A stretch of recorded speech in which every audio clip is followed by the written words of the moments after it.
Winter Solstice Festival? Yeah, it was fun. Although I'm worn out. All that going around, greeting important people with a smile. It isn't as easy as it looks, huh? Luckily, Menel put my outfit together. With that and the help that I got from Bishop Bagley, I managed to pull it off. I wish I got to see Menel in formal clothes. Actually, why didn't he come with you?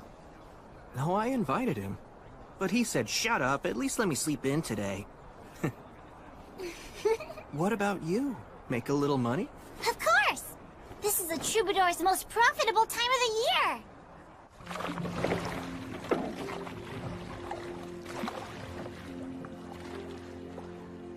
What's the matter? I was just thinking how beautiful this town is. But villages around the Beastwoods are so poor.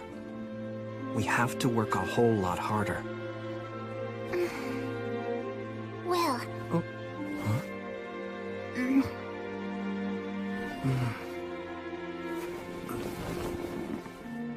Huh? You worry too much. B. You know it's true. You can't help yourself. Well, I made a promise. I swore that I'd act as the goddess's sword to banish evil, and act as her hand to save those who are suffering. Oh. Listen, of course it's very noble of you to pursue kind-hearted goals such as those. But if that's the case, you ought to be trying to please the goddess more. What do you mean? Just think about it. What would you do if a villager brought you food to show his gratitude, but was so thin he could barely stand upright on his own 2 feet? I'd tell him that he should eat it himself. Oh.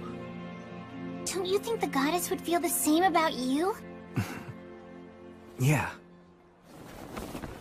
Thank you, B. To show my appreciation, I'll take you anywhere you want to go.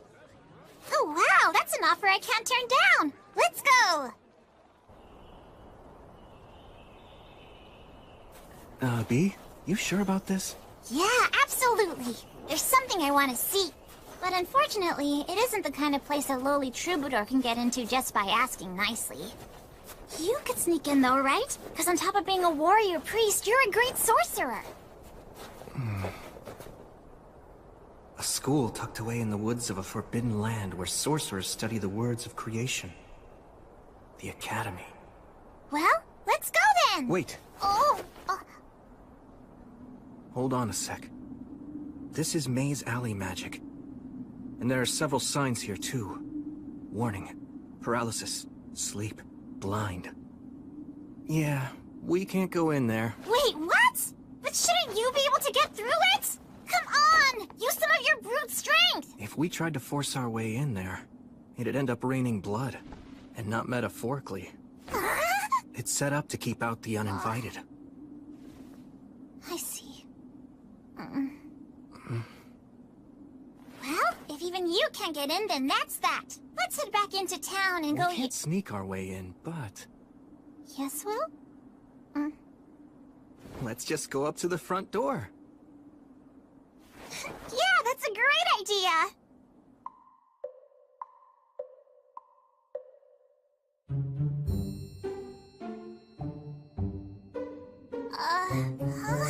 Do you remember how we got to this spot in the first place?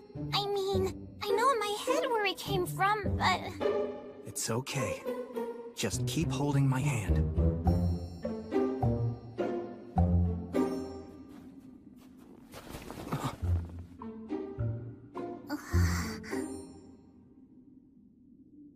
Well, this is just being mean now. So, where do we go? Which is the right path?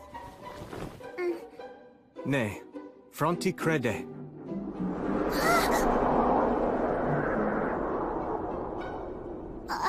This is the right one. Either learn or leave. So, does that mean if you won't learn, you have to leave? Will, Huh? don't push it, okay? Even the wandering sage in his youth couldn't pass through this route. Or at least he wasn't able to make it all on his own. What? Gus couldn't?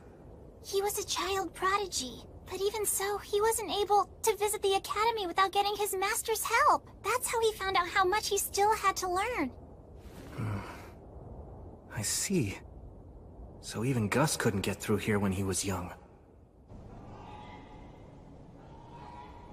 What is this? A curse? Looking at it makes me feel really uneasy. I can't sense any mana at work here. But doesn't that make it even more suspicious? Setting a trap in something that's obviously questionable is a classic move! You're right. There's a sign carved in it that makes you feel uneasy. Man, talk about super twisted. I could write a song about this alone!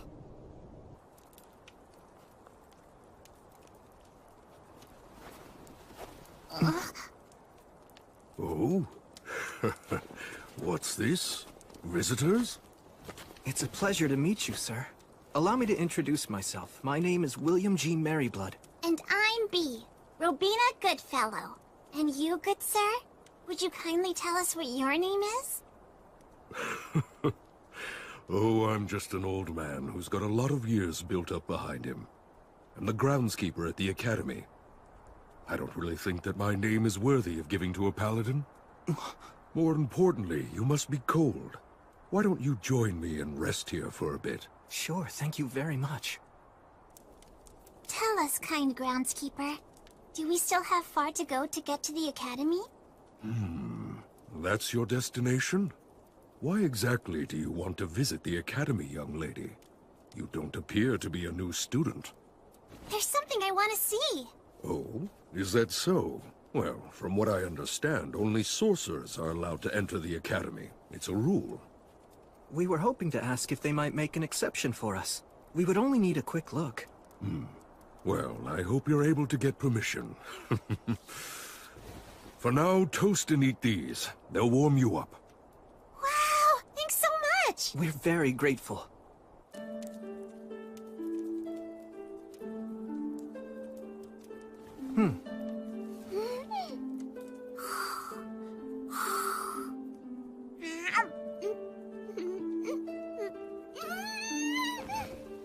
This is so tasty! It's goat milk cheese, right? That's right.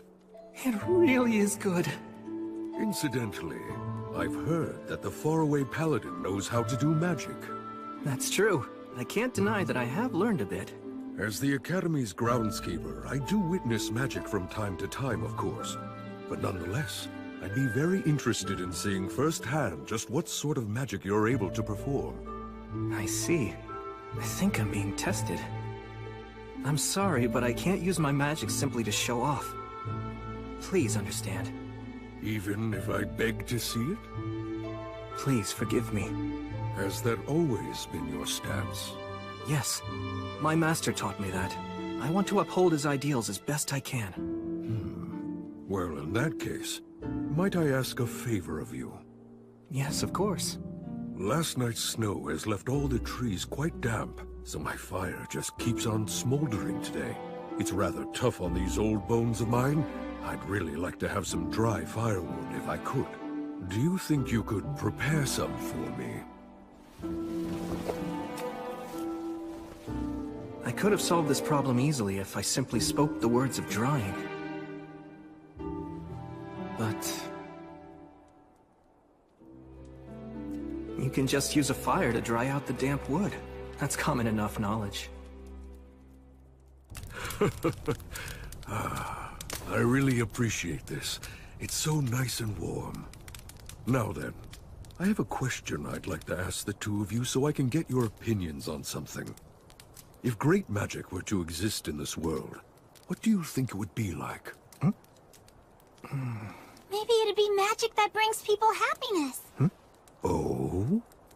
Whether it's the simplest words used to raise a smokescreen, or a highly elaborate and intricate artistic sign. If it was woven with the prayer that's intended to bring someone happiness, I think that's plenty great. What an intriguing opinion.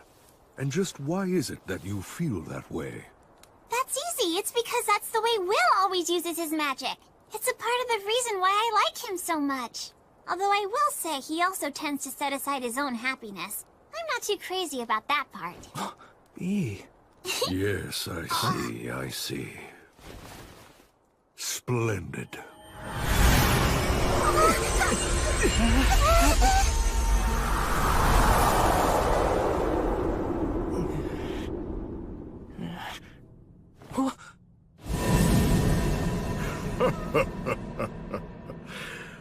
Allow me to properly introduce myself. My name is Hiram.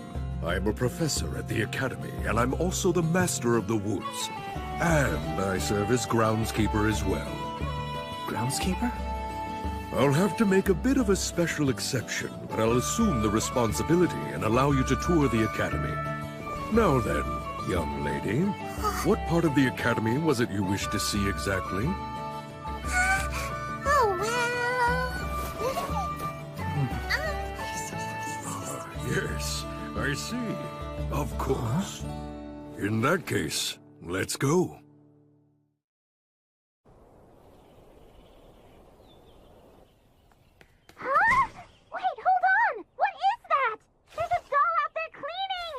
That is a golem created by a previous master of forms. It's quite a handy thing to have. Incredible. It moves so gracefully. Even if the mana here is very stable, I can't imagine the amount of work that must have gone into it.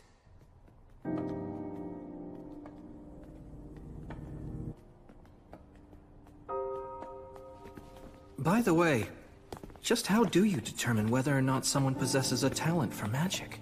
The words of those with magical talent have power behind them. Although both our words of creation and the everyday words that we use in simple conversation have the same roots. The words of a child who possesses true talent just naturally make things happen. I know about that. When a kid like that really puts their all into cheering for you, then you can feel an inexplicable rush. Or if someone who hates you says mean things to you, you can actually end up getting hurt. Exactly. It's said that the ones who make ideal sorcerers are often docile, easygoing, patient, and quiet. Those who are fiery by nature cannot help but use intense language, and if one continues to use words in such a manner, they will ultimately bring about their own ruin. Back when I was little, Gus used to tell me stories like that as a warning.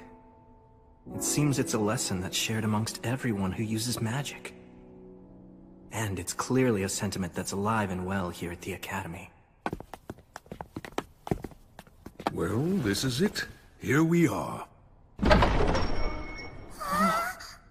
This is what you wish to see. The Academy's library.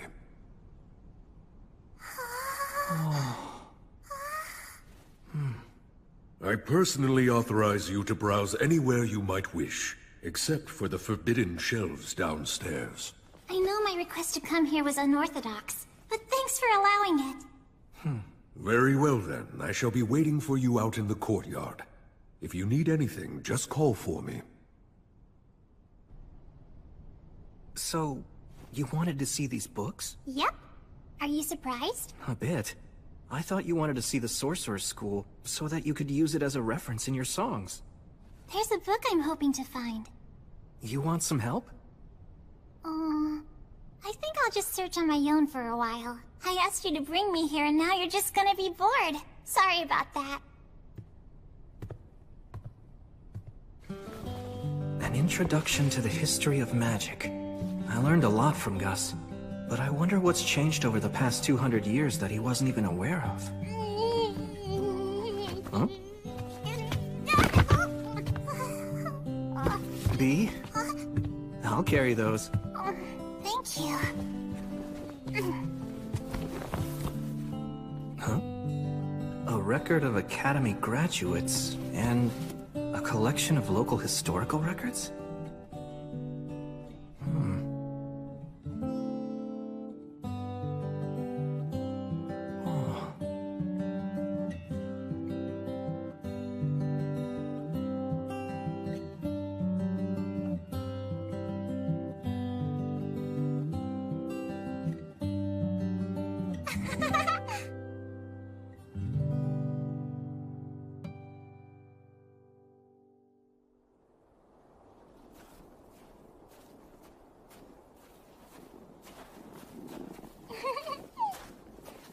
Hey, B.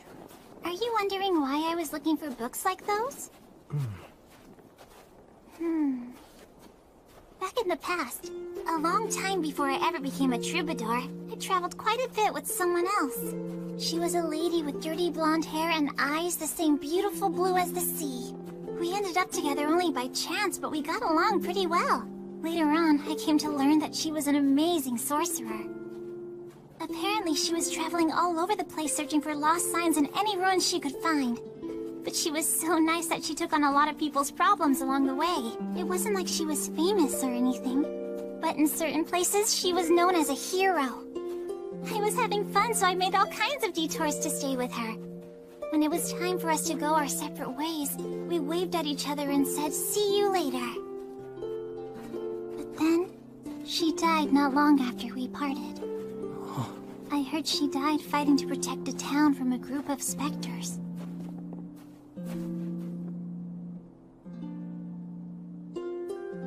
I'm sorry. Oh, don't get the wrong idea. It isn't that I'm feeling upset because she died or anything. I mean, yeah, of course I'm sad, but she'd made up her mind, right? I'm not really big on regretting the choices other people make. But even so, I can't just sit around and let that kind of resolve be forgotten, can I? She was a hero. So many people mourned her death. But even that grief was washed away by the passage of time. And she was forgotten. Eventually, nobody spoke her name again. This world is full of dangers. Every hero who is born is one day quickly forgotten. I guess that's just how it works. But still, they praised her and thanked her, and when she died, that was it. I can't stand that. Someone's determination isn't something to use up and throw away! So I've been singing about her to keep her story alive. And along the way, I realized something. What's that? Those songs about heroes, they create hope.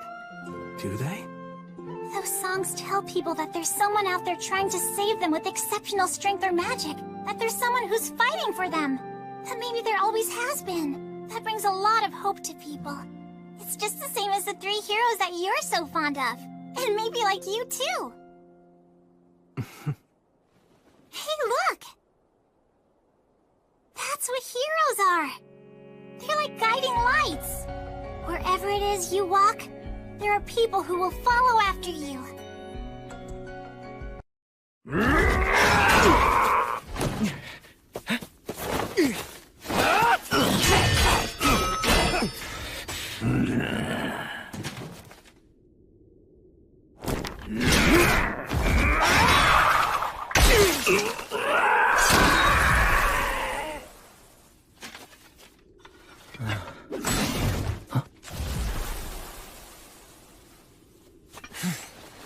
Got a new sword out of it.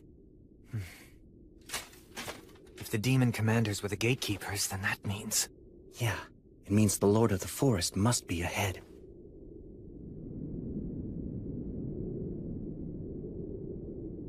Let's go. Yeah, got it.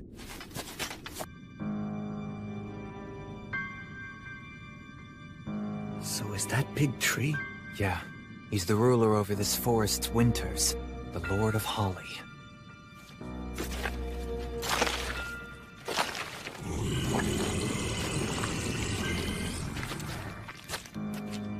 Are those words of creation?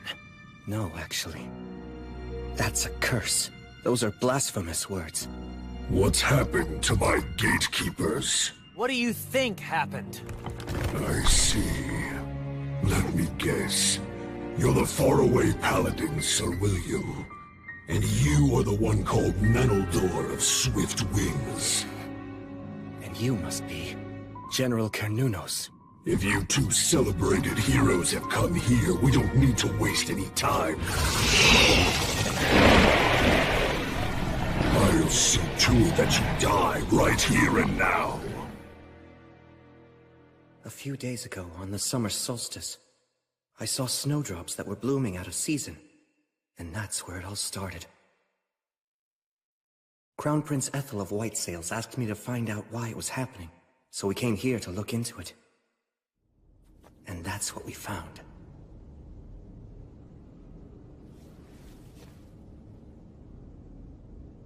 What in the world happened here? The forest. Huh? The forest has gone completely mad. This whole forest region is ruled over by 2 ancient trees. They're called the Lord of Oak and the Lord of Holly. They're trees? Actually, they're twin brothers. The Lord of Oak rules from the winter solstice to the summer solstice. Each solstice, they yield royal authority to each other, thus maintaining the cycle of the seasons. Then... It seems this time, the transfer of royal authority may not have occurred for some reason. It was disrupted on the summer solstice, so... It must have been the Lord of Oak. Great Lord of Oak, ruler of the forest. Why won't you give the Lord of Holly the royal authority? Nay, children of man, you have it the wrong way around. It is the Lord of Holly who will not accept the transfer of power. Why not? That I do not know. My communication with the Lord of Holly was severed, so the transfer of power cannot be performed. The royal authority is powerful and far-reaching. If it does not lie with the correct owner, it will only foster the spread of evil. It may only be a short time now before this forest suffers a fatal collapse. All right then, will you give it to me? What, Menel? Hear me, Lord of Oak. Please entrust your royal authority to me. I cannot. It may have been possible for the true Fae from the days of old, but because you carry human blood in your veins, you would not last even a month. Your very soul would be destroyed. If I'd have a month, then that's no problem. I can resolve the whole matter with him in that time. But why would you go to such lengths? I swore that I'd live my life looking forward, to atone for my sins. Through a friend who saved the soul of the one who saved me, I made a vow to the great goddess. There's no greater reason than that.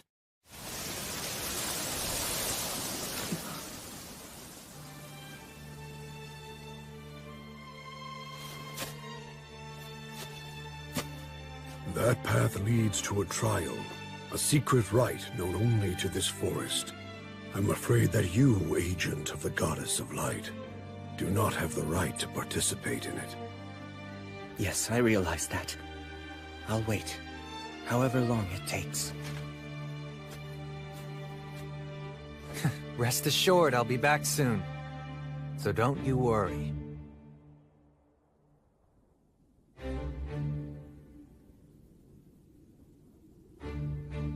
I don't know exactly what happened in there, or what trials awaited him. I'm not sure what hardships Menel experienced or what he overcame. But...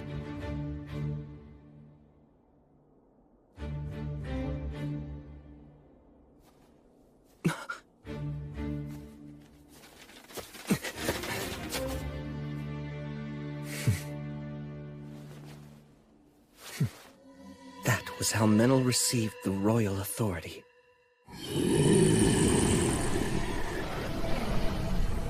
Menel, you ready? You bet. You take him.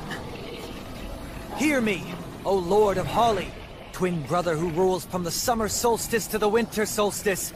I bestow to thee the power from your brother, the Lord of Oak, the power that makes a king!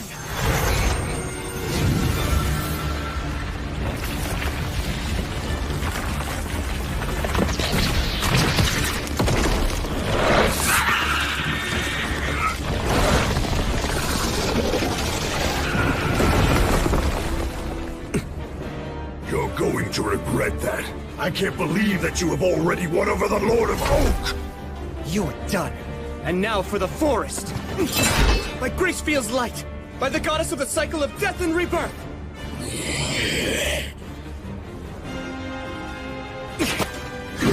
Defumo Adbla! Tessere Oath!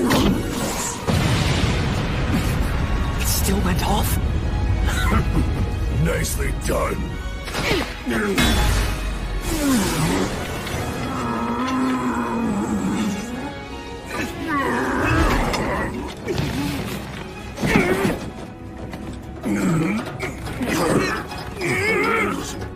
Are you really human?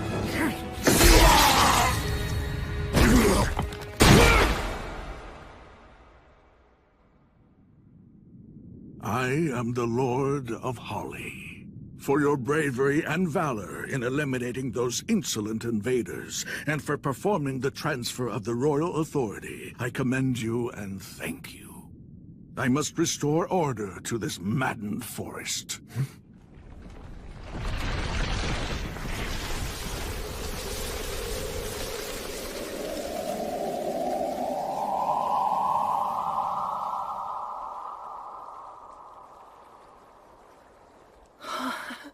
He wields that insane amount of power as if he's just casually waving a hand.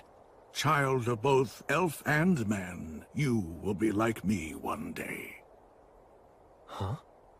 You forged a contract with my brother, the Lord of Oak, after all. Though only briefly, you held the authority to rule the forest. Your human and Fey blood, along with the power within you, is already inclining toward Fey, bringing you closer to being a suitable vessel for a Lord of the Forest. Huh? I had zero intention of doing any of that. That is what it means to entrust the royal authority to another, young Sprout. Worry not. This does not mean that you will transform right away. So long as you do not neglect your training, then it might well be over 100 years before you become a new Lord of the Forest. Can I refuse? It is possible. If you wish it, you may still die as a child of man. Make sure you give it plenty of thought.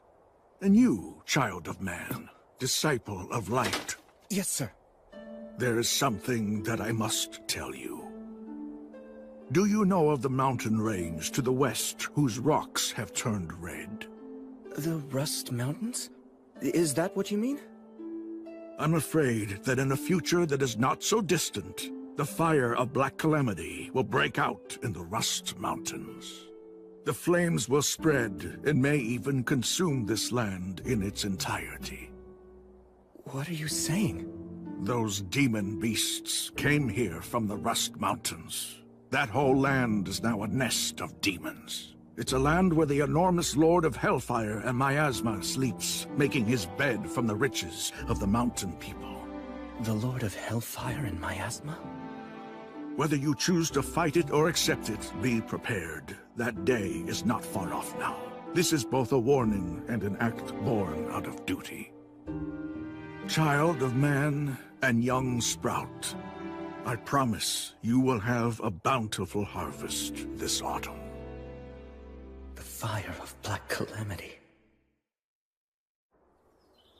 I truly asked too much of you this time. Although, I guess I should add again.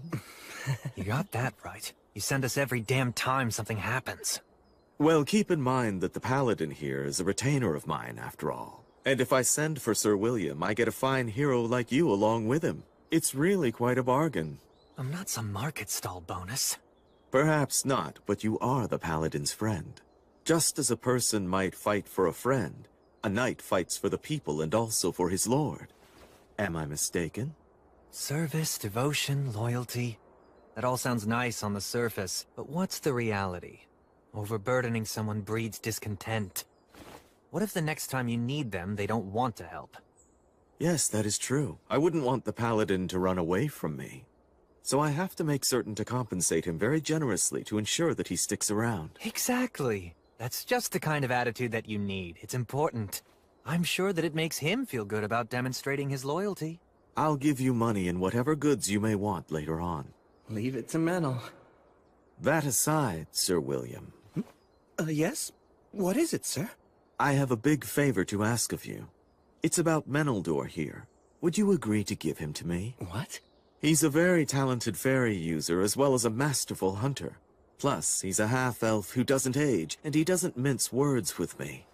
So, yes, I want him. I truly do. But, Menel isn't property, Your Highness.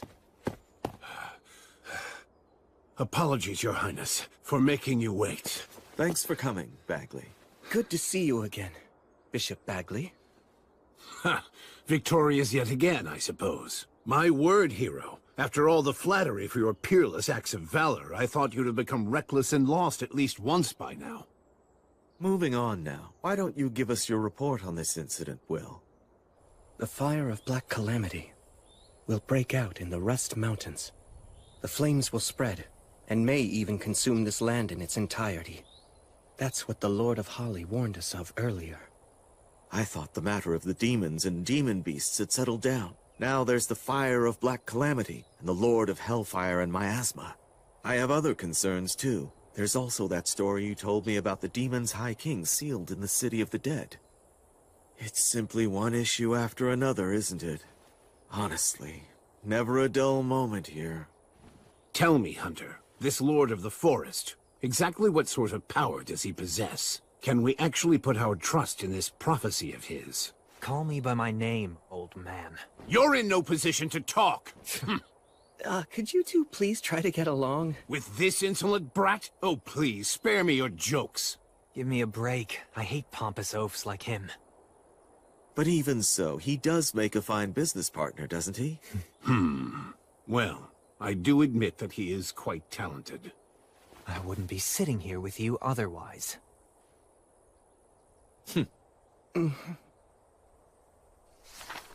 Here, look at this. The Lords of the Forest rule the entire region adjacent to this ley line. A lord can be a spirit dwelling inside a great tree or rock, an aged beast that's acquired intelligence, or one of many other forms, but regardless of their appearance, they've all lived for at least a century or two. Essentially, they're a forest's heart and mind, and they know everything that happens within their domain. If a prophecy is from a Lord of the Forest, then there's most likely solid grounds to support it. It's more like a forecast. In that case, this seems like a matter that we should treat as a high priority. Yes. So now, the Rust Mountains, the dwarf capital that's in ruins, has become a nest of demons, huh? That's perfect! Huh? Because that means we can fight them with our full force! Look, we know exactly where the problem is. A desolate, hostile land with no innocent bystanders. Which means, this case is perfect for me. Yes, that's true. I suppose you're right. Would you handle this matter, Great Paladin? Yes, of course.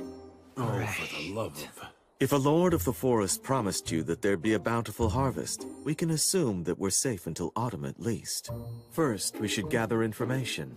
I'll ask my troubadour friend, and talk to the dwarves living in Torchboard as well. Can I entrust all of this to you? Yes. For the time being, this matter must remain a secret held only between the four of us. Right, not a problem.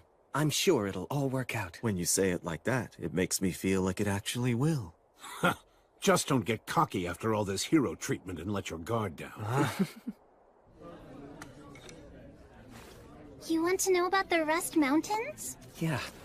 I want to learn everything I can about them. A troubadour song doesn't come for free, you know. What's my info worth to ya? Tell you what, if we end up having to go to the Rust Mountains, you'll be the first to know any stories we hear. Is that good enough for you? Okay, that's an offer I can accept. First of all, 200 years ago, the Rust Mountains were known as the Iron Mountains. They served as the home to the Iron Country, which is the nation where the dwarves once lived. They were mountain folk who followed Blaze, the god of fire and technology. It was a powerful country that used to be included as a part of the Union. The Iron Country, huh? But then, it was lost in the Great Uprising 200 years ago. The dwarf leader, the monarch of the mansion on the rock, led his men to stop the demons' advance. Many powerful warriors battled against the demons, but they all died fighting on the mountain. A lot of blood was shed, and many weapons were shattered. And then the mountain became the demon's nest. Then at some point afterward, the area became known as the Rust Mountains.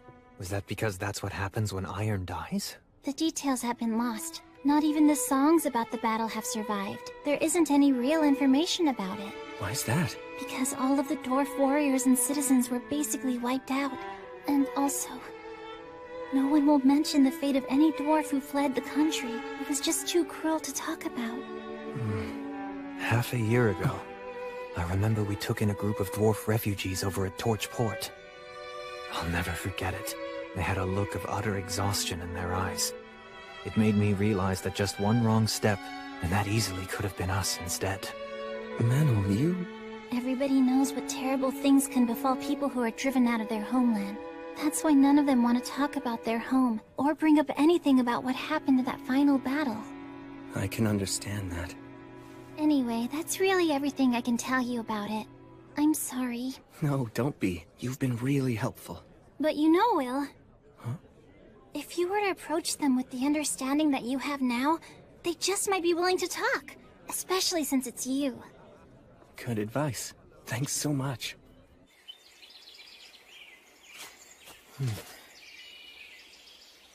This way.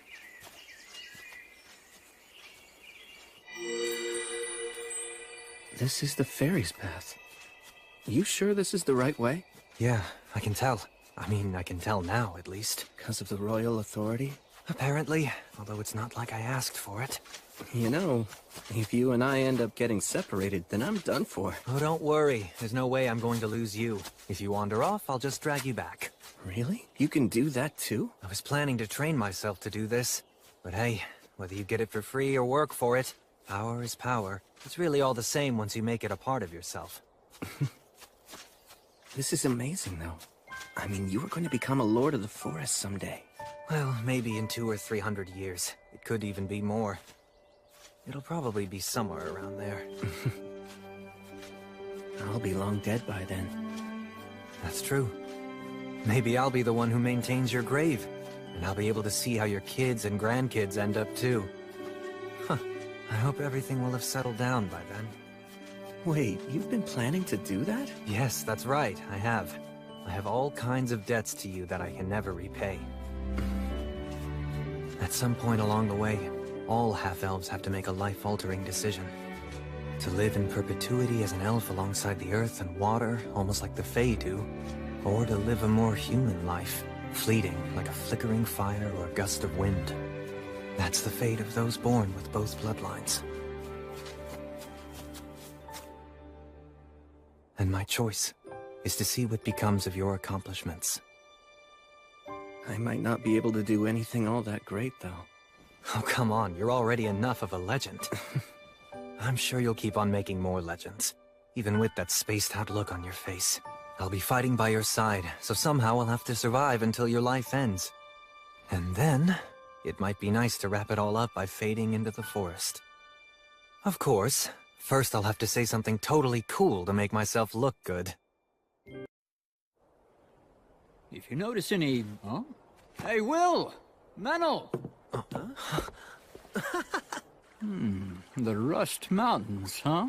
It sounds to me like things have gotten awfully troublesome. We were hoping the dwarves might know something useful that could help us out. So, I know that some new immigrants have arrived recently. How are they doing? Well, they seem to have settled in nicely for the most part. Well, that's good to hear. A year ago, when I said that our city would support the new dwarf arrivals, it made a lot of the citizens feel wary about the whole situation. Well, after everything that those guys have gone through. Their leader's name is Ognar. Maybe he would be able to tell you something useful. Maybe so. I'll go to see him tomorrow. Today we are going to discuss the spirits. Through the words of the Creator, even before man or the gods came into being, water, fire, wind, and trees came into existence. Every one of them possessed a definite will of their own. And those were spirits? That's correct. And because they had their own will, they chose to divide themselves up into two groups. One aligned themselves with the unstable phenomena that are the lords of the sea and forest, choosing to live long lives. And the other chose the human way of life, opting for definitive lives and deaths as beings with bodies of flesh. Those affiliated with wind, water, and trees consulted with the goddess of the forests, Rhea Sylvia, leading to the birth of the elves. The spirits of earth, stone, and fire longed for human craftsmanship, so they consulted with Blaze, the god of fire and technology. This resulted in the dwarf race. That's the reason why dwarfs are such excellent craftsmen as well as being superior warriors. Yeah, those guys are the real deal. Tell me more about the dwarves! Please, Blood! I'm not sure there's much more. They can be a rather quiet lot, but they know what the meaning of true courage is. It's constantly on their minds, in fact. What is? Making sure they know what's worth fighting for, even if doing so means throwing away their own lives. When they go into battle, it's like their souls are on fire. They have no fear of death. I have genuine respect for dwarven warriors. The ones that I met and did battle alongside, at least, they were true warriors.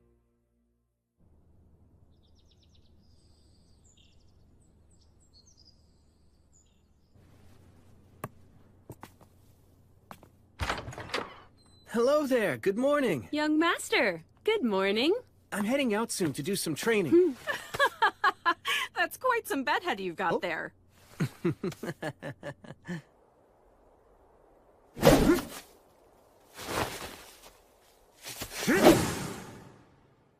As usual. Your look really doesn't fit with your superhuman strength. Yeah, I guess it would have been nice to have the looks to match. It makes you approachable, though. Maybe it's for the best. And they say people seek in others what they don't have themselves. Menel, stay here a second. Sure.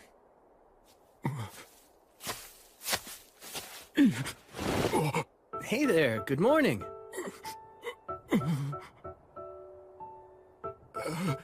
Yeah, good morning. So, would you like to watch? Hey, what are you doing? Who are you? I haven't seen you around before. What's your deal? If you're that interested, just watch us. No, that's quite all right. Sorry to intrude. Menel. Sorry. Guess I came on a bit too strong. Sure did. I don't know if he was interested in watching our training or just seeing the paladin everyone talks about. The training, I'd imagine, since the dwarves are a warrior race. He didn't seem like much of a warrior. You think so?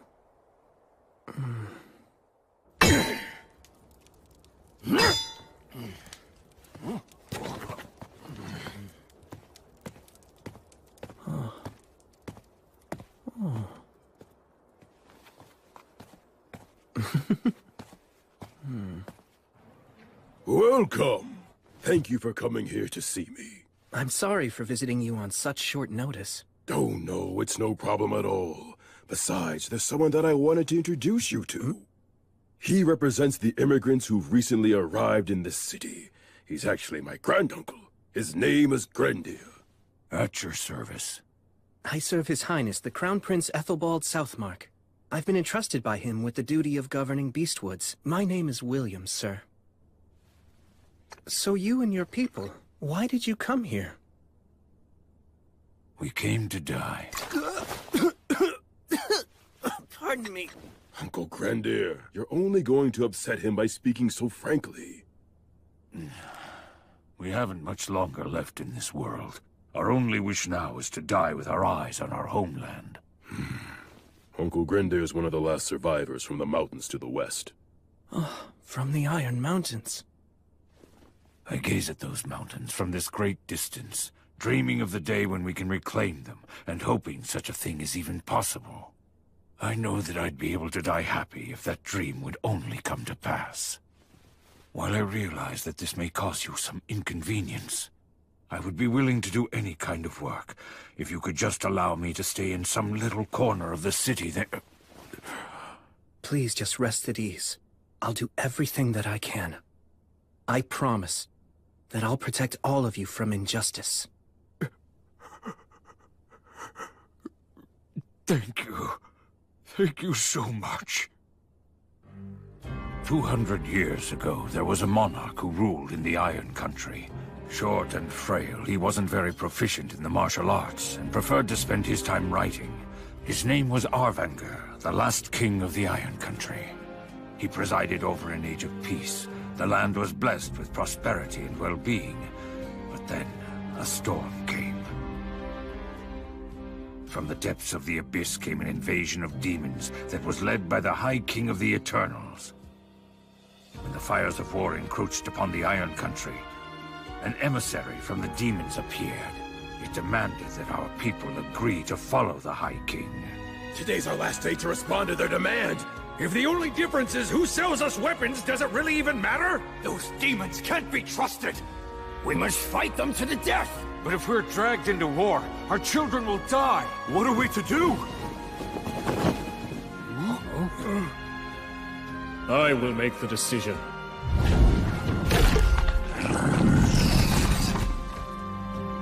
What is your answer? This. This is the iron you and your brethren wanted. Come and take it! The dragon is coming! Alakirka will destroy everything!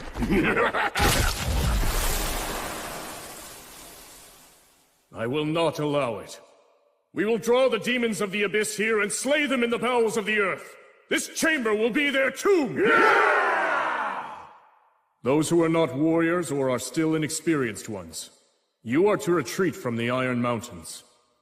My people, I will die, and all of the warriors who remain here will likely die as well.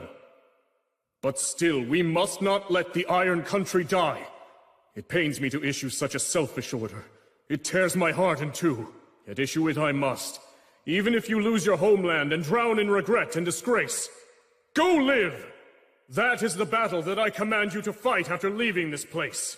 No, you are not running away. You are simply being sent to a different battlefield. Your king and his warriors will protect our name and our pride. We'll die in the mountains where our ancestors sleep. All of you must abandon your pride and stake everything on living. Do not let the flames in our kilns die. Go live.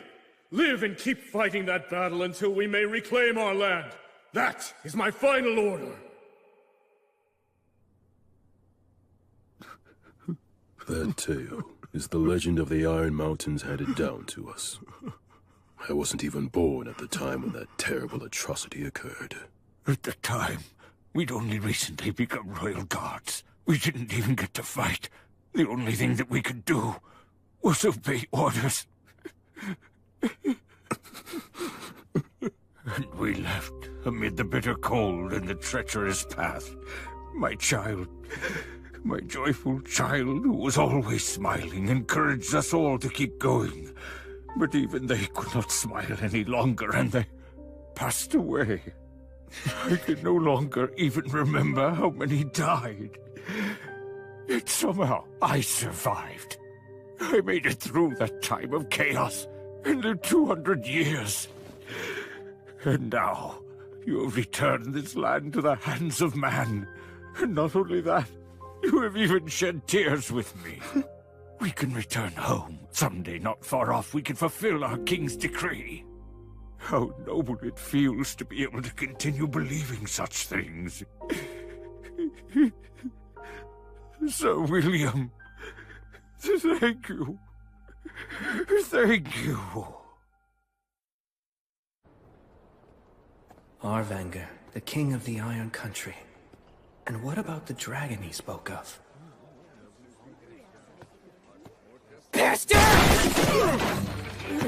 Hey, stop it! Stop it, I said! You're causing a disturbance! Hey, take this outside! Shut your hole, damn it! Hey! Hold him still!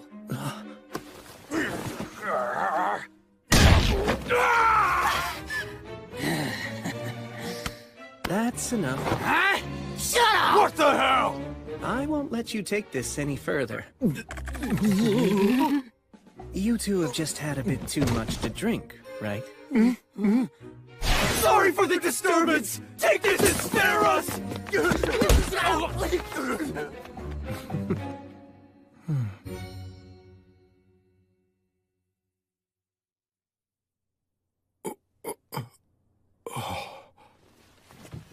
Oh, you awake? What's your name? Rue. Oh, it's Rue, huh?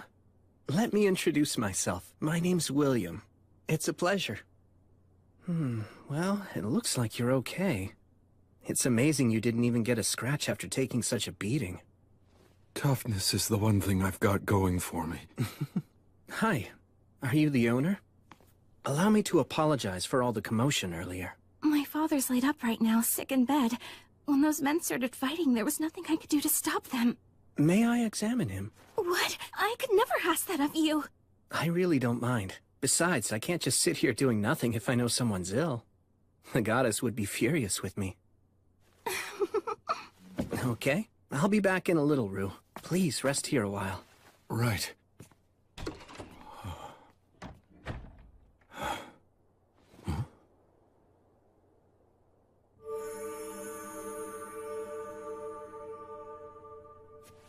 Okay, you ought to be just fine now. Oh, Thank you so much! I received this healing power from the Goddess of Light, so you should thank her. Yes, of course! Oh, wait. I have an idea. Please let us provide a nice meal for you. Yes, please! That would be great. To tell you the truth, I actually forgot to have dinner tonight. Huh? What are you doing? Oh, wow, amazing. It's really nothing. Not compared to what you can do. You're so strong and courageous. Don't do that. Don't say things like that. You really shouldn't imply that you're weak and cowardly. It's like cursing yourself. Be your own biggest supporter. You should try that approach instead. I will!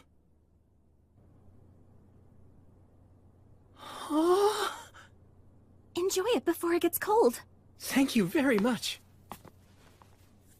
Earth Mother Mater, and all of the virtuous gods, as we now partake of this meal, we give thanks for your grace. Please bless the food before us. Now then, cheers. Yes, cheers.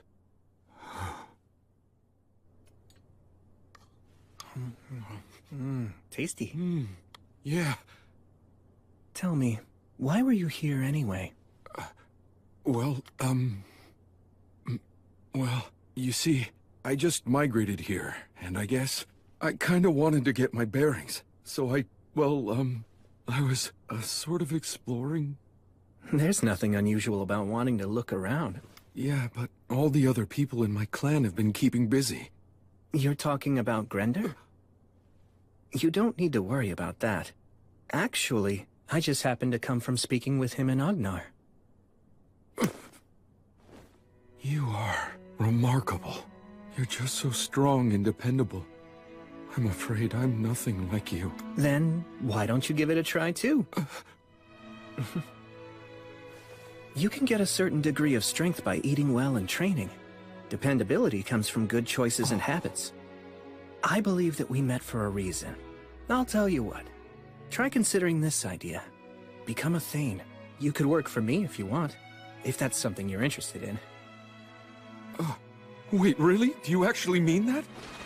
Just tell me what you want to do. As long as it's what your heart desires, then I want to help you achieve it. To be honest, I might just cause trouble for you, but still. Yes, please. Let me learn from you.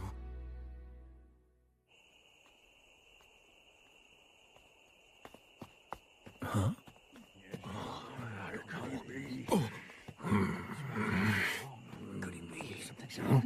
Young master!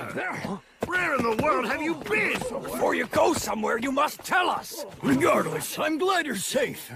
I'm very sorry. We were sorry. Seems Rue was raised by people who really care about him. Perhaps they even care a bit too much. You get it? Could have been hurt. Huh? Listen to me. Never do something like this again. Pardon me. Hello, everyone. I'm William G. Merryblood. I must apologize. Rue and I met by chance and we got to talking. We hit it off and I didn't realize what time it was. No apologies, please. That's the paladin? He's dreadfully strong. He's more than just strong. He could crush us all, if he wished to do so. My name is Gelreese. I appreciate your apology, and I will gladly accept it. You have my humble thanks. Now then, what brings you here? It's about Rue. I would like him to become my Thane. You want to make the young master a Thane? That means that he'd have to accompany you on beast hunts. Being the paladin's Thane is too dangerous. You have to give this more thought. What do you want to do?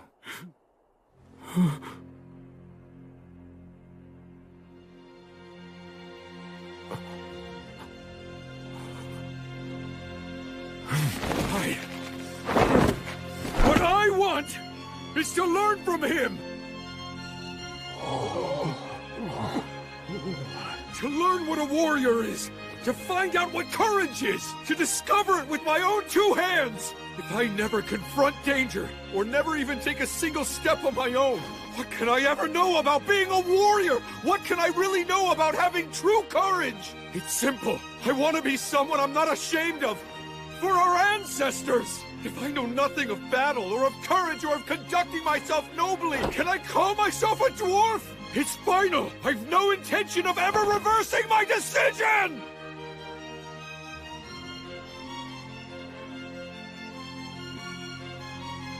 Wow. Sir Will! I beg of you, accept me as your Thane right here and now!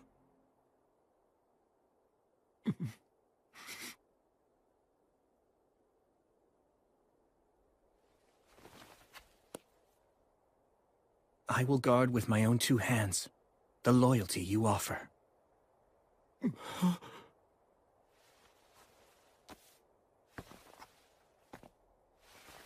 As you just heard, Rue's given me his oath as a Thane. And so, as the knight that he now serves, I will gladly listen to what you have to say. Our young master will be the faraway paladin's Thane. So be it. You're agreeing to this?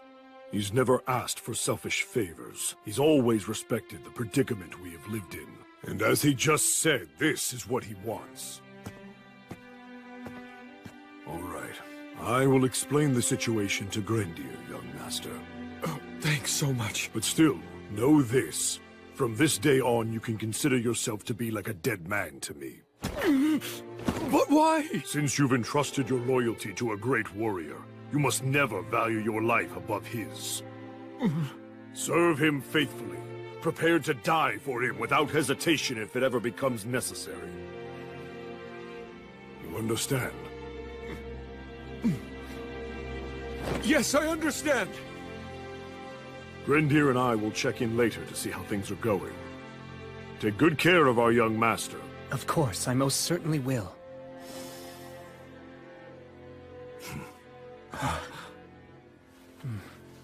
I'm looking forward to this.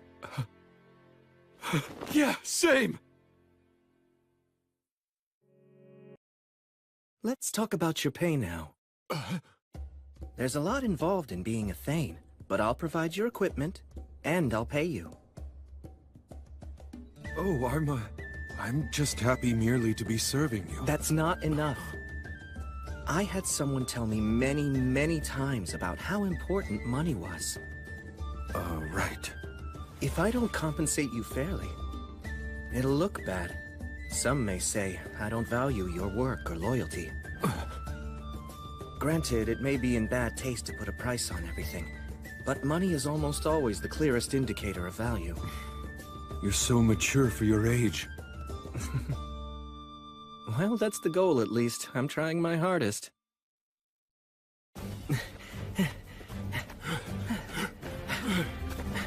Are you doing all right? I'm just fine! Great, we'll do one more lap then. Okay!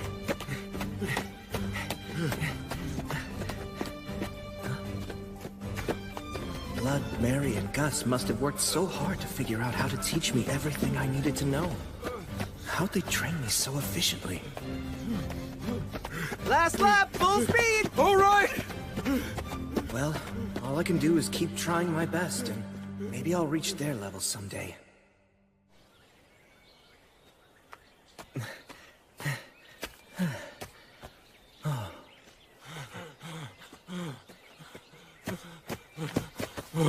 Good hustle. Do some light walking to catch your breath, and then we'll start strength training. Right. Strong muscles are the most essential foundation of combat. My master said you can solve most problems with brute force, and you need muscles for that. I see.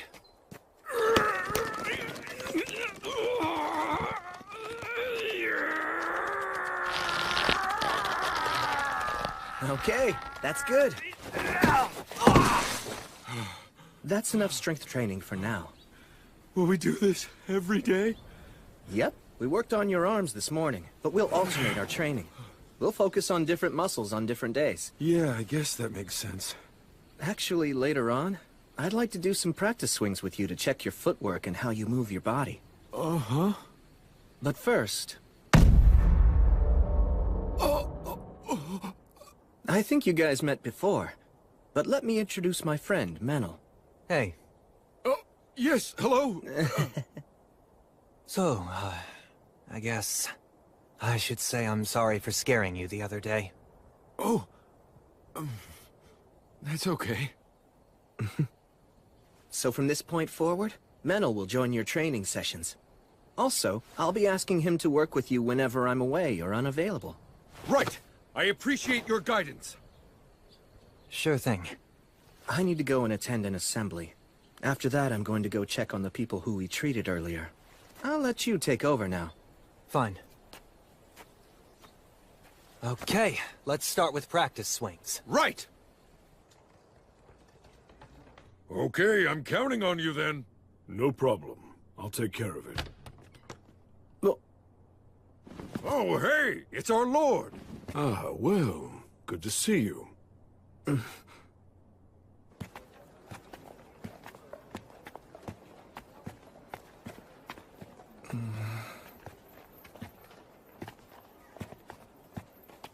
So, Gelreese, what were you doing at the tavern? They'd received a booking for a big celebration that's scheduled to happen 10 days from now, and they asked me to supply the meat for all the guests. Oh, so you hunt for a living, do you? No, actually, I work as a mercenary. But thanks to that, I have some experience in handling crossbows and traps. So hunting is just like a side job? Something like that. Hurry up! That's right. Not so fast, kids. Okay. It's truly a fine city. Yes. People from many walks of life work to make it that way. You know, Paladin. Yes? There was a time when I was a warrior in the service to the Iron Country. I was inexperienced as a fighter, so I wasn't granted the honor of dying in battle beside our king. To fulfill our king's final command, we took up weapons and worked for many different employers to get by. Contentment was not easy to find. We traveled across many lands before finally arriving here in this city. Please, I beg of you, guide our young master and teach him as best you can. Yes. I swear on her light.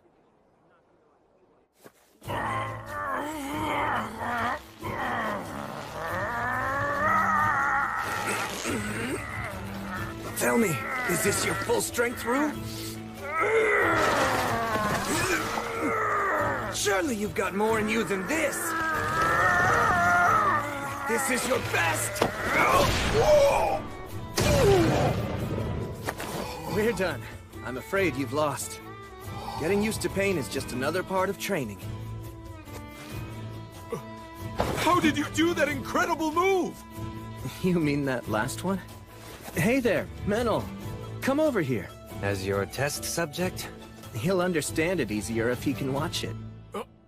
I'm sorry to trouble you. Damn it. All right, fine. But you'd better make it a clean throw, you hear me? Hold on. This should get Bishop Bagley to start an investigation. The fire of Black Calamity will break out in the Rust Mountains. The dragon is coming! Albuquerque will destroy everything! You give me no choice. Although I detest this dragon's power, I must use it! Tough scales. And an enormous body. The inborn ability to use words of creation. The dragon Valakirka. The dragon's power is second only to the gods. Back when I fought what was the mere echo of a god, I was nearly killed at one point. Things were bad enough with just an echo. And now, an echo and a dragon. I don't like this. It scares me. Don't lose your nerve! Huh?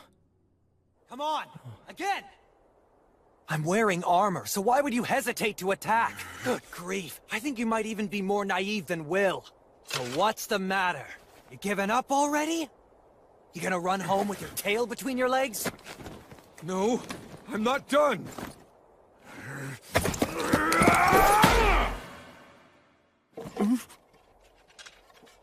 Right on my head and I barely felt it. Are those bulky arms just for show? Huh? Oh yeah, you're clearly scared now, aren't you? Are you gonna start crying and run away, are you? I won't run! Then strike again! And put some force into it, you weakling!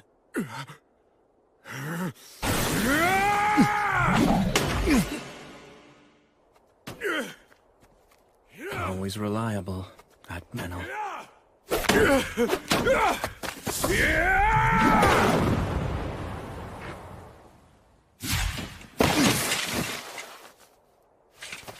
Ha!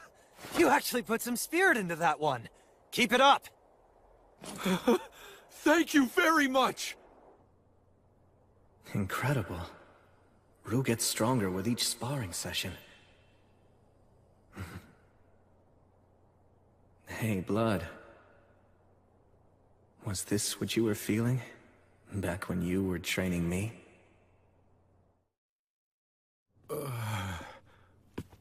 Here you go. I don't know. I don't think I can eat all this. Then your training will go to waste. Force it down if you must. You need to replenish all the energy you burned up when you exercised. You can eat it slowly, but please, eat it all. Okay.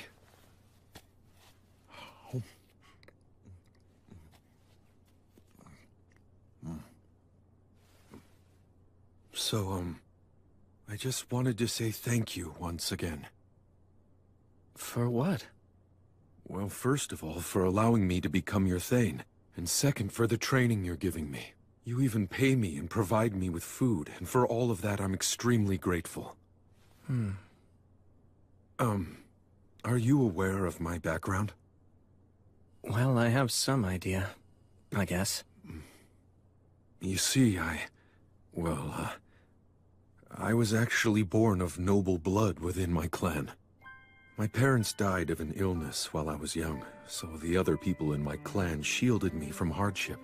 Well, that much is apparent. But I started wondering if that was the right way for me to live.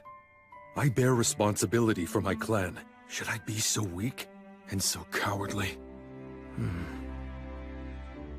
Then one day, I heard a song that was about you. I couldn't stop thinking about it. I couldn't stop wishing I could be like you. Getting to serve you now is like a dream come true. I'm so glad to learn from you. To be able to understand what it means to be a warrior and what courage truly is. Thank you. I'll do everything in my power to be a worthy master to you. I swear it.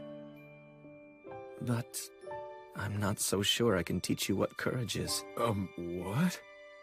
I mean, the truth is, I don't actually have much courage. What? Even though you faced a wyvern and a chimera?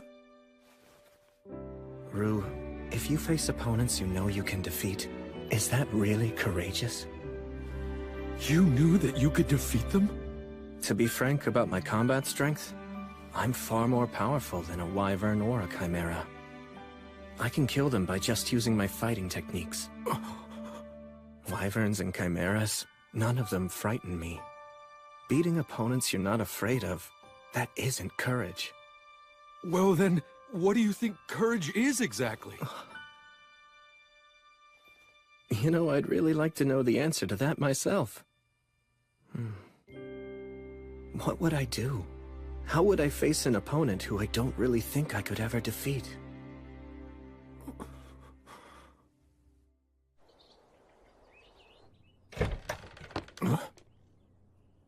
I have returned. Oh, Raistov! I'm glad that you're back. How'd it go? Nothing seemed especially out of place. Should I go see Anna and report my findings to her as usual? Yes, please. Thanks, Rastov. I'd heard you'd taken on a new thing.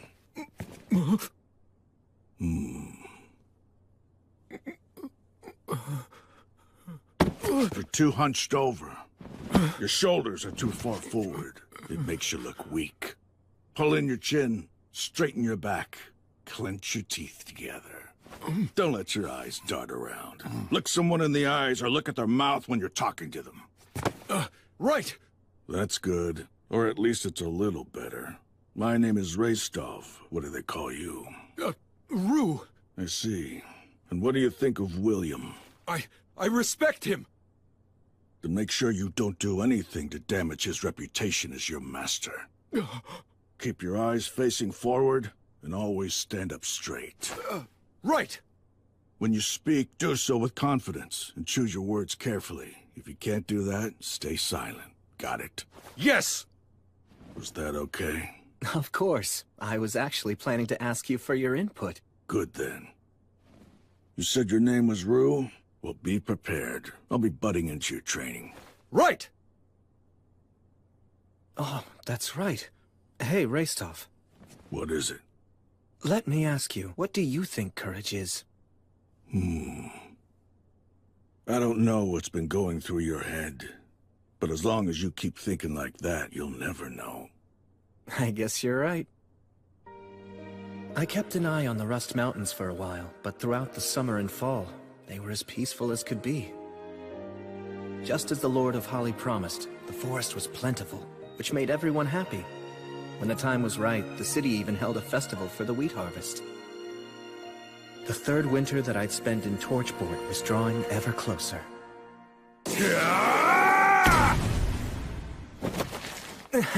Well done! That was quite a good throw. Wow, thank you very much! My lord! My lord! Oh. Sightings of undead were reported. Sorry it happened again. It's fine. If undead are involved, then I need to make it a top priority. So what should we do this time? Good question. Oh, Rue, I need to go handle this matter. It's very important. Will you come too? Really? Of course! It would be an honor to go with you!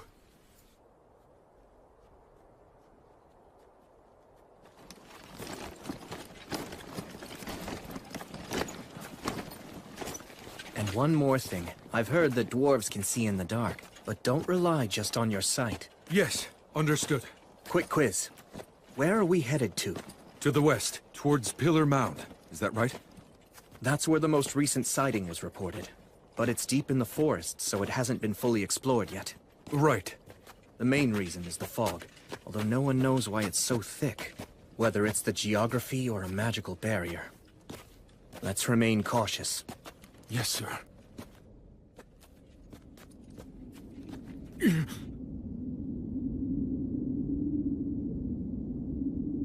It's, quite eerie, isn't it? But still, magnificent. Oh.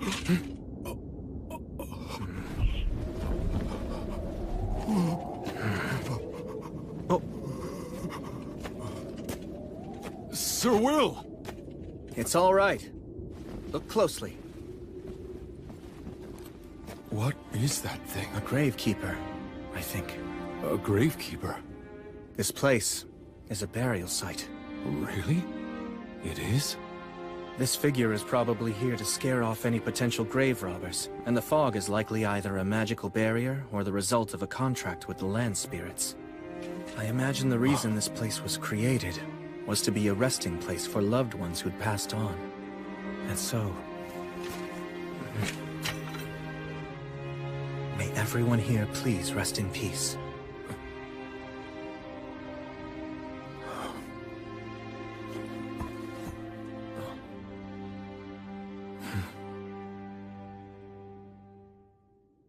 So, if the undead were spotted here, where'd they go? Considering this is a burial site, I'm beginning to think chances are that someone was merely seeing things. But I'd imagine that the undead are more likely to show up at burial sites. Why's that? They all received proper burials. Huh?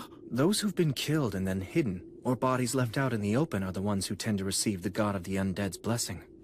I guess in a way, even the god of the undead is kind. The god of the undead can be kind? Yes, that's right. In a terrible way. But, sir, what exactly do you mean by that?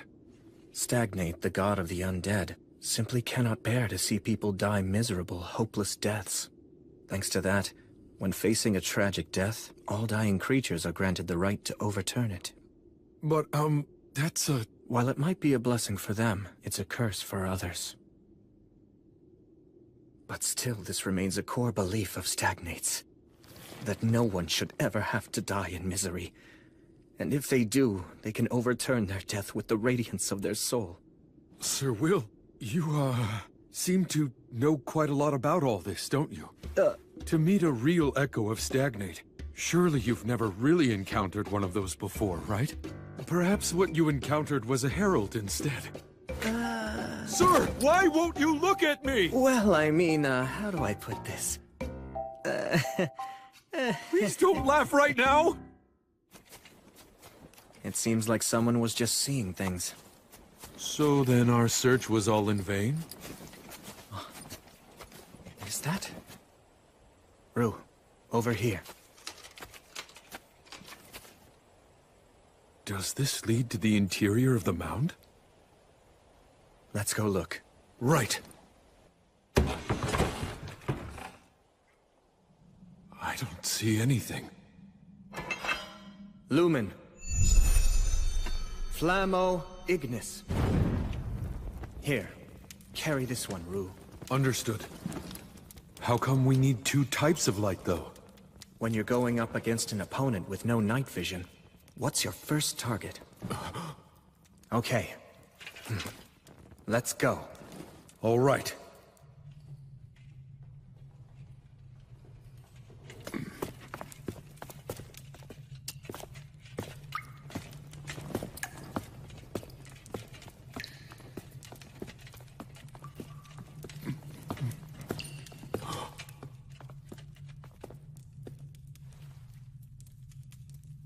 Does this lead to the innermost chamber, then? Yes, it's through here.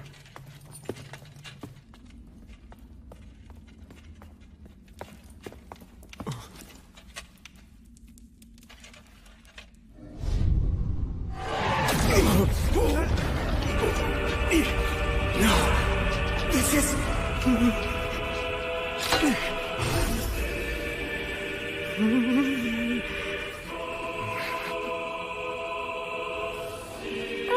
Welcome.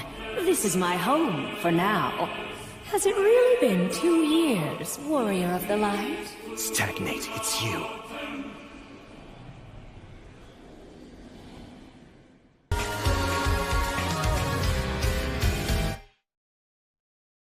Warrior of the Light. Has it really been 2 years? It's you, Stagnate. The god of the undead?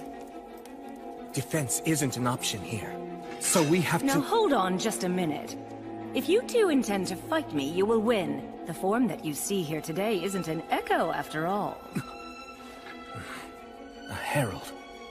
Very astute. The last time we faced, you gave me an utter thrashing. Thanks to that, it's unlikely I'll be able to send an echo to this world for quite some time, no matter how hard I try. Heralds. Messengers of the gods that convey their will. I had no choice but to send a herald this time around. You doing some fishing? Again, you're very astute. You're just as sharp as you ever were, I see. They knew that if they tossed enough rumors of the undead around here as bait, there was a good chance that I'd bite. How despicable. Regular fishing is despicable as well, at least from the fish's point of view. But then, that's just how gods are. It seems that you're not here seeking revenge for our last encounter. First, an apology. Apology?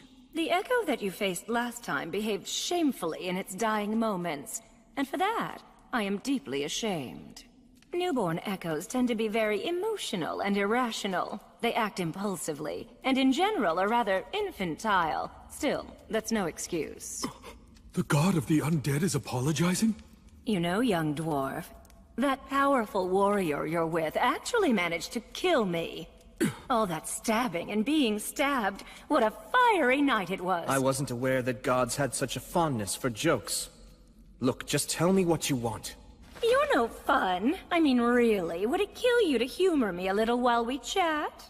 This god can speak the words. That's what makes them so dangerous. Brave warrior who defeated me. Paladin of the Light. This is my revelation.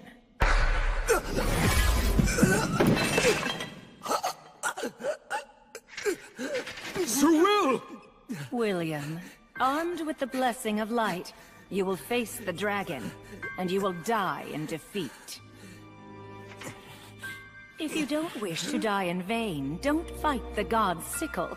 Don't face the evil dragon Valakirka. If you don't believe that what I'm saying is true, then feel free to ask the goddess Gracefeel. But why? Why tell me all this? Because you've already proven that you have what it takes to be a true hero. I have a sincere love for humans, but I'm especially partial to heroes. I find that the radiance of their souls possesses a rare and true beauty. That's why I wish undeath and eternity for them. I simply cannot bear to see their souls dragged down by the fools of this world and lose their radiance to bitterness and regret. And I'd hate to see you killed by the likes of a vulgar beast such as Valakirka. Vulgar beast? During the Age of Myth, back when I was still on the side of good, I met him once. The evil dragon Valakirka, known as the God's Sickle. He fought not for any particular beliefs, but merely for the sake of victory and plunder. I'm surprised that the virtuous gods would be willing to employ him. If a mercenary isn't on your side, then he will end up on the side of your enemy.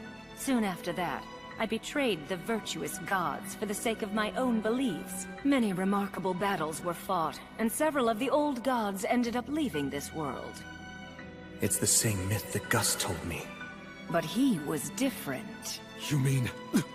the dragon is actually a remnant from back in the Age of the Gods? Correct. And he's remained a mercenary ever since then.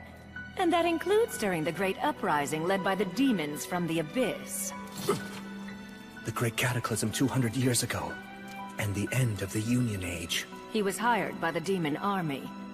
Brought about the fall of the Rust Mountains and then fell asleep. See, his wounds from the battle were too severe. Wait, hold on just a moment! His wounds from the battle, you say? My ancestors. Ah, of course. You are a descendant of the mountain people? I am! Well, perhaps there really is such a thing as fate after all. All right, then for you, descendant of the Iron Country, I, Stagnate, the god of the undead, shall reveal the truth. I'm sure you've heard of Arvinger, the king of the Iron Mountains. He was also a true hero. Be proud. Kaldon, the famed sword handed down through generations, took an eye from the evil dragon who survived from the Age of the Gods. Wait, is that true? It was exhilarating. He was truly a great hero. I'm so glad. I'm so glad. I wouldn't have expected such kindness from an evil god. But this is a god who distorts the rules of life and death, and brings about disaster because their emotions drive them. William, in time, you may very well surpass even Arvinger's great achievements and succeed in slaying Valakirka. But now is not that time, I'm afraid.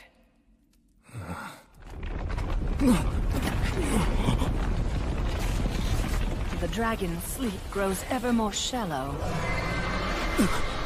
The dragon's giving us a show of his power. Return home at once. Chaos is imminent.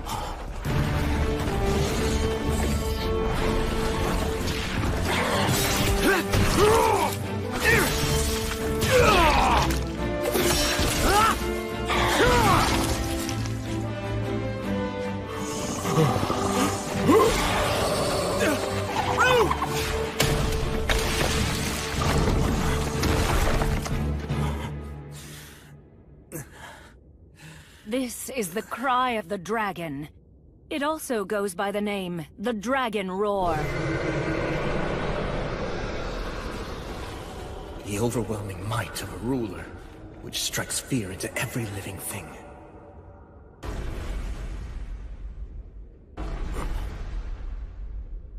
Something troublesome's coming this way.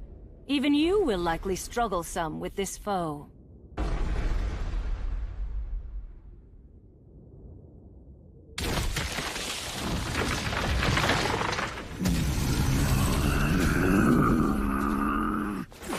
It's a giant? That's a forest giant. They're normally a mild-mannered race. He's been hit by the Dragon Roar. He's not in his right mind. What now? Will you kill him? Of course not. You can solve most any problem with just brute force, but that isn't the only way to solve things. So will!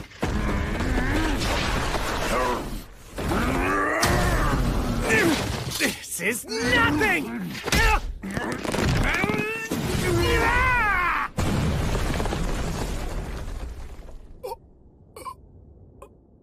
He just... Through a giant. Yes. Shine the light of reason upon the fog of confusion. I'm awfully sorry about my behavior just now. Can you make it home? I think so. Oguni zoiku, e sokse uraka. Uhusama. Otenum, Roshiatagaro. Let's see. Nogarado, Reo Yanaba, O Sedo. Yeah, it really is scary, but Oko Wendabum wentem ben rekurana. Onawushum, Nizimanim ho shabe oko pascha. Oh. I am Gungar of the Jotun. Ogiho ye soyowium, no ho ne ruhuso.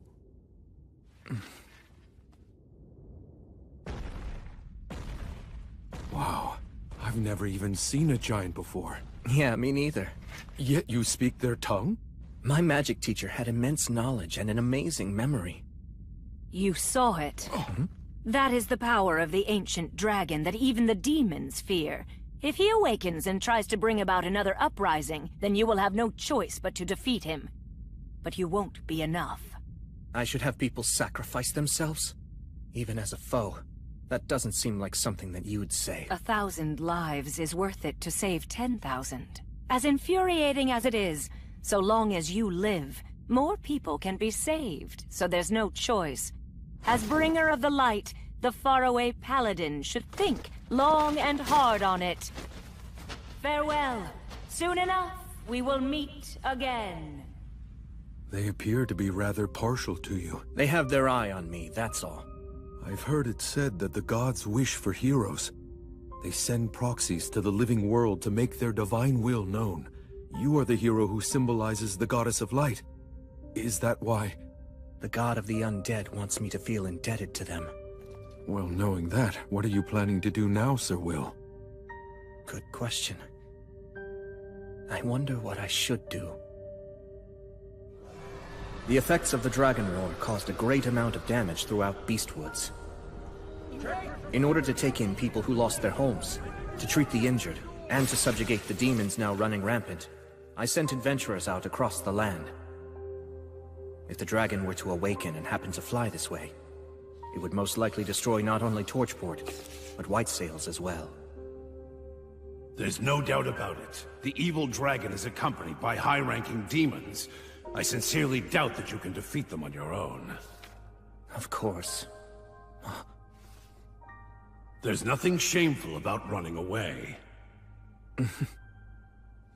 I'm sure you wrote that under the assumption that I'd be the one going. That right, Bishop?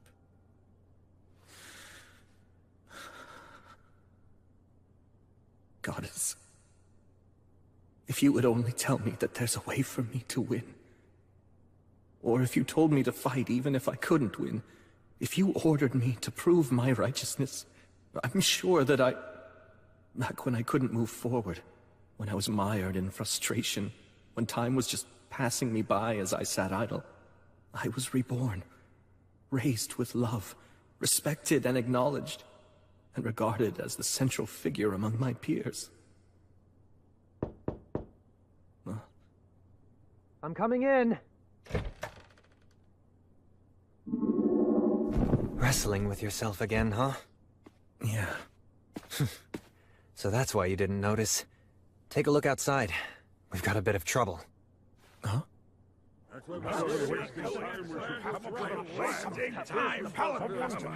Tell us what you plan to do, Paladin! Are you going to attempt to slay the dragon? What's the point of this? Why are you asking that? We dwarfs bear the blame for not slaying the dragon! If you intend to try to slay it, then allow us to come along with you! That's enough! Please, just stop it! The dragon's a dangerous foe! The Paladin's trying to come up with a plan! Listen, I don't know what orders he's given you, but don't butt in. Stop trying to buy him more time. He hasn't ordered me to do anything! I'm just telling all of you not to panic! You dare accuse us? Look, even if all of us banded together, we couldn't even make a mark on the dragon! I'm going in there. I'm telling you to stop! Face it. At this point, all of you are even too old to defeat me! I just don't want to see any of you die in vain! Young master. Grendir. You have truly grown into a fine young man. Although, that very achievement is also the exact reason why all of us wish to die.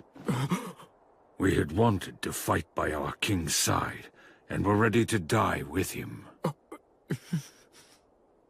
But we were denied that. We forsook our pride. Since then, we've wandered miserable for a terrible 200 years. It seemed that we had done more than enough suffering. That is what we believed. And yet now, after all that time, we've learned that that loathsome dragon still lives! What's wrong with our wish? Why shouldn't we long to continue that fight and die as we should? Just let me through! I'll ask the Paladin what he intends! No, you won't! You hear me, Grendir?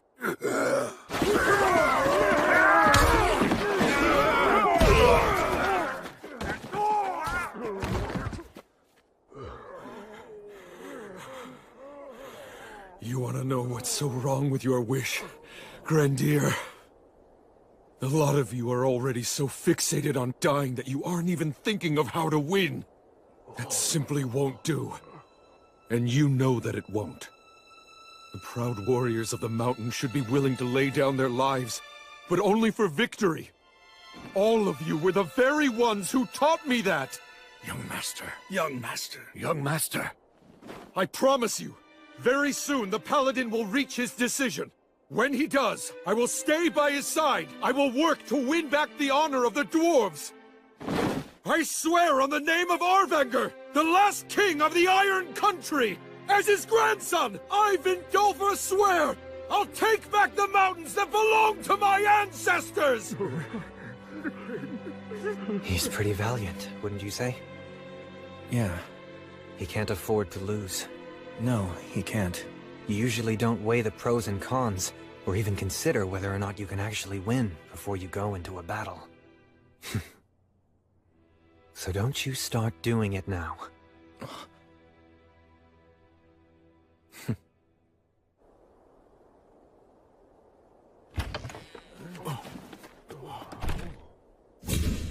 I will slay the dragon!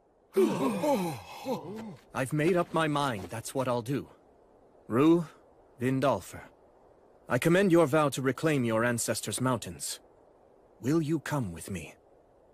I had hoped you'd ask me that. I had faith that you would. With pleasure. Are you sure you want to say yes so quickly? There you go asking that, when I know you have every intention of following him yourself. Hey, guess you've grown a spine. But we're up against a dragon. Numbers aren't going to help. And we can't spare many of the city's defenses. So it's only you and me, and Will. We'll also need a guide who knew the mountains 200 years ago. I will. No. I will go. This is no job for one who wants to die. Besides, you have a standing commitment to keep our people united. I shall act as your guide. Thank you, Gelreese. I appreciate it. Count me in, too. Rastov! I came over here to see just what this big crowd was all about. It seems you're as sharp as ever. So that makes us 5 men picking a fight with demons and an evil dragon. Do we stand any chance? I doubt it. There isn't a surefire method for killing a dragon. We're at a disadvantage. Are you still willing to come along with me? Yes!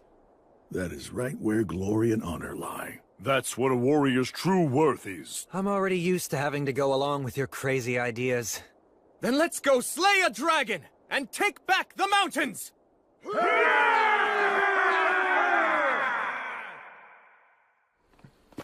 So you're going? Yeah. Then please, try to stay safe.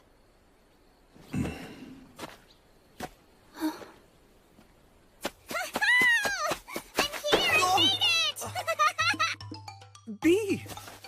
You're going to slay a dragon, right? Yeah.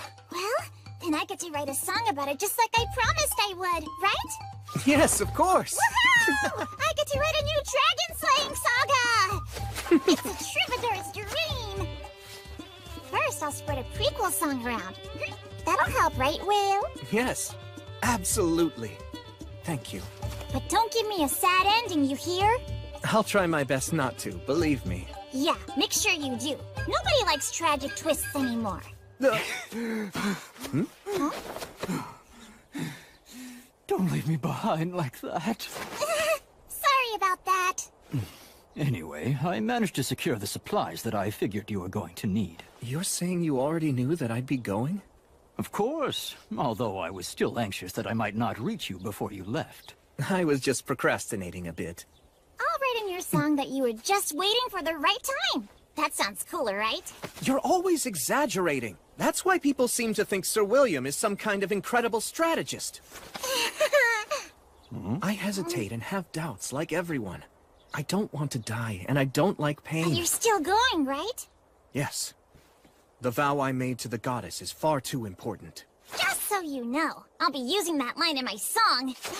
Pious warrior, the hero of light, ever devoted to his goddess. May the winds of fortune forevermore be at your back! Listen, Will, I won't tell you not to go or to be cautious. I know that this has to be done now. If you need any other supplies, please just let me know. You know, now that you mention it, there's one big thing I'd like to ask for.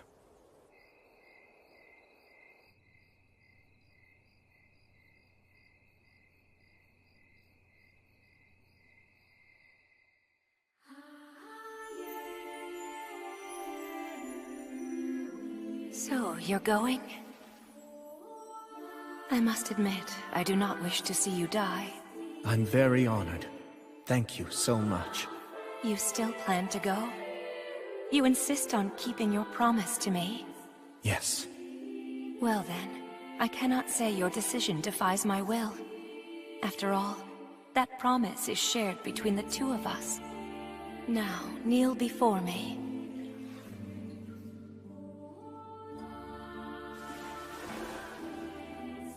William, I command you.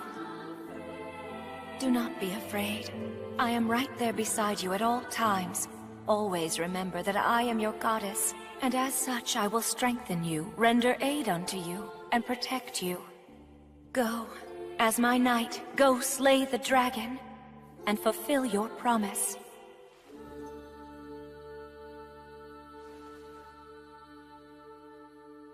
On your light.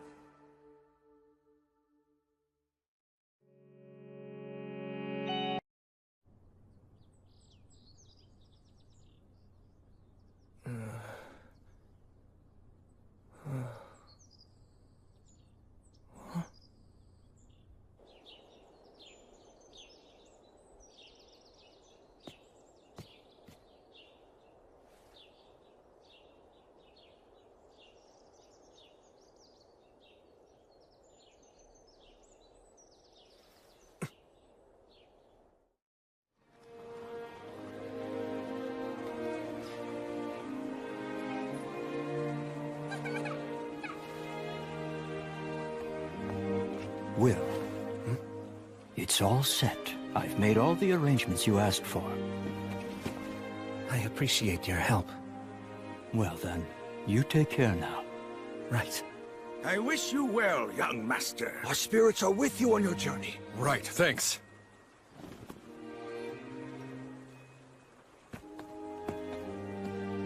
Come back soon.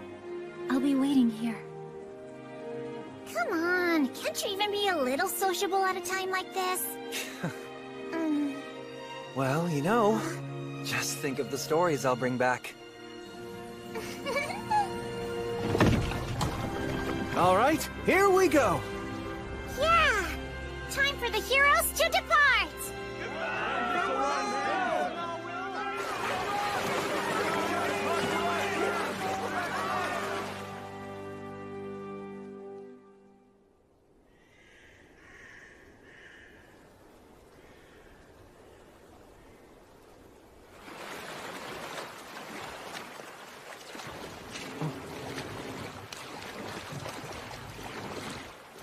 We'll disembark here.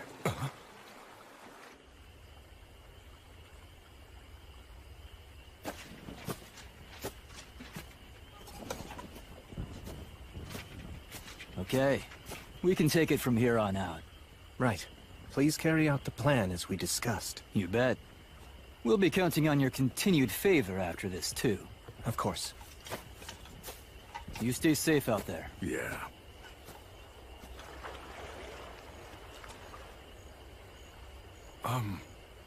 Who were they? Also, what's the reason for us getting off the boat here? Should we not have gone at least a little farther? We've had a great start to our voyage downriver so far, but the demons will be on the move too. Marcus and his group will act as our body doubles to confuse them.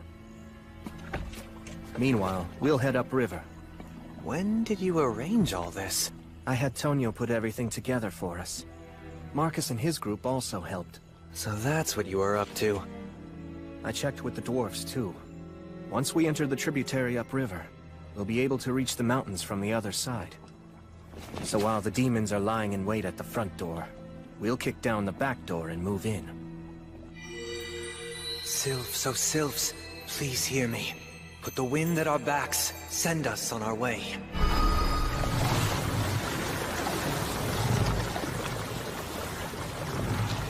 I put conceal and silence on us to make sure that we won't be easy to find. Moving at this speed, we should be there by morning.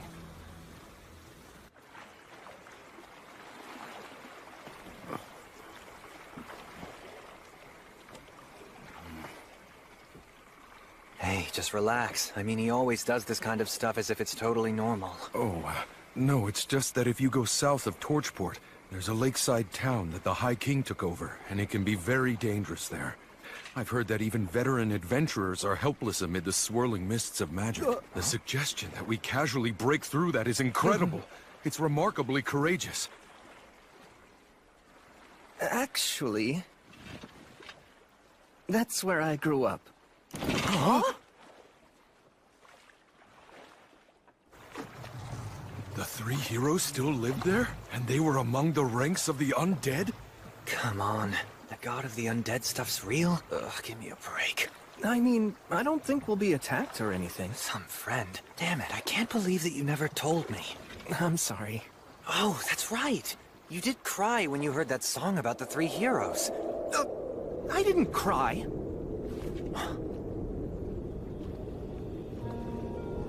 The maze fog. That's what this is, right? Yes. It's grandfather's magic. Like the maze alley magic? This is the higher version of what protects the Academy? I heard rumors, but never seen it. That makes it top-ranked magic, then! A human who'll only live a few decades can actually learn and use this? Really? Yes, really. And he'll even whip out the words of obliteration in battle. What? Hang on, I'll create a path through this for us. That's so like Gus.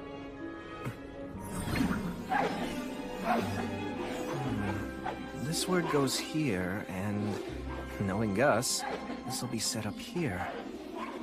And this right here is a trap.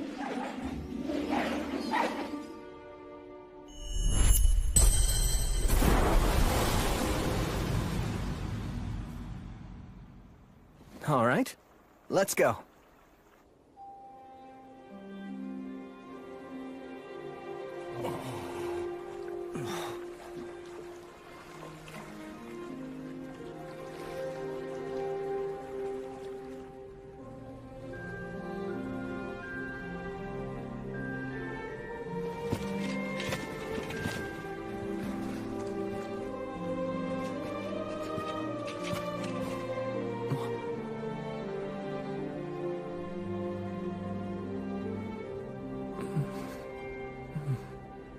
Hey!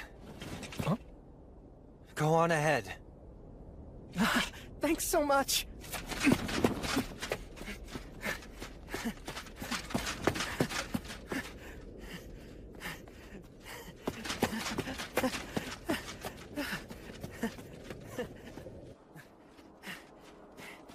Blood! Mary!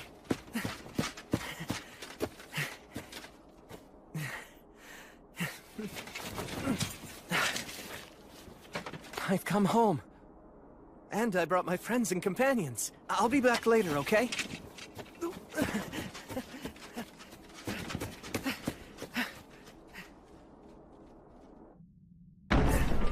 Gus, I'm home!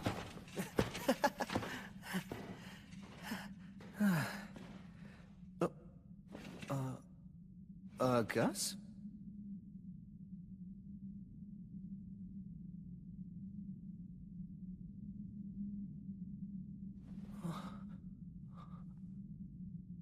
No, no way. It couldn't be.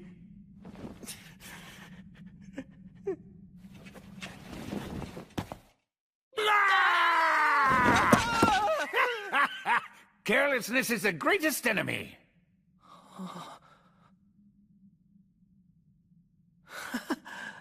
Will, did you make a ton of money? That's the first thing you thought of? How about something like, hey, you're still alive? I knew that the boy Blood Mary and I raised together would never die so easily. I wasn't worried about that. All right, fine then. Yes, I'm getting good, meaningful use out of my money. I'm the lord of the entire downstream region now. Hmm? A lord, you say? Oh, I see. What? You were probably taken in by some nobleman's widow. Oh, you poor thing. Why would you assume that? I earned that role using my own strength. I'm a famous paladin now, in fact. I'm impressed you got so far in so little time at such a young age with no connections. And? What of your love life? Oh, well, Wussing out, are you? Oh, how sad. And I so wanted to meet my great-grandchild before I moved on in the cycle. Why'd my grandson have to be a wuss who can't get a single woman? Hey, I'm not a wuss! Aren't there any opportunities when you're out adventuring? Like you save a bandit and find out she's a strong-willed girl in disguise? Or you help a peddler girl who's running from some guards? What's that look for? Done both. But they were all guys.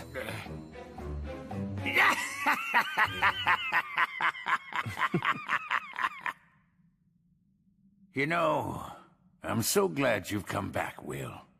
Welcome home.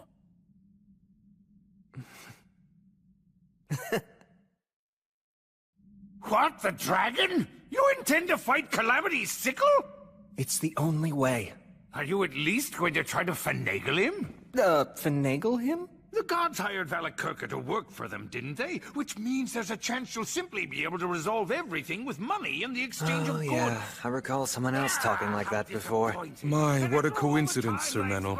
I remember that too.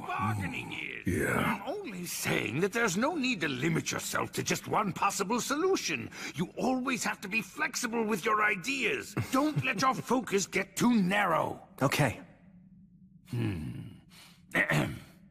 Now then, friends of my grandson, allow me to extend my warmest welcome.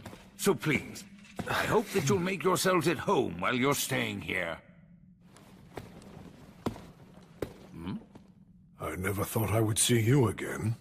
Indeed? And where exactly have we met before? 200 years ago, I was the soldier that the three of you saved after I fled from the mountains.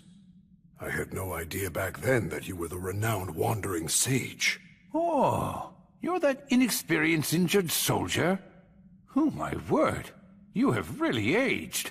Yes, indeed. I've grown old. Thanks to your help, I survived. I came to serve a new ruler. Now I'm able to walk the same path as your grandson, Sir William. How serendipitous.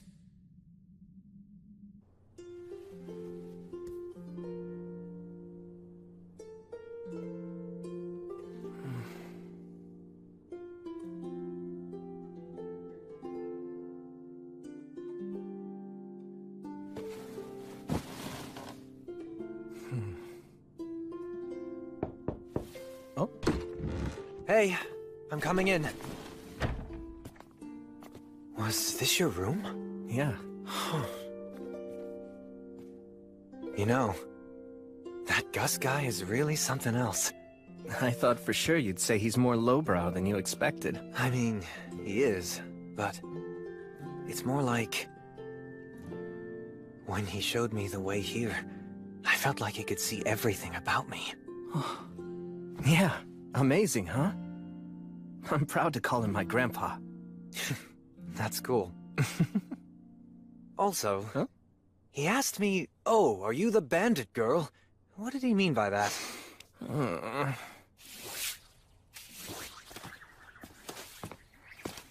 Gus, got a minute? Huh? You want to know about Valakirka? Yeah. The evil dragon Valakirka. I've never seen him with my own two eyes either. I would have liked to have tried bargaining with him if I'd ever had the chance. If the demons hadn't been the ones to employ him as a mercenary, then all those heroic lives would never have been lost. If you really do intend to fight him, you're going to want to aim for his old wounds. Dragon scales are very tough. I doubt that even blood would be able to cut through them and reach the dragon's flesh. What about the words of obliteration? Only if they land right. I thought so.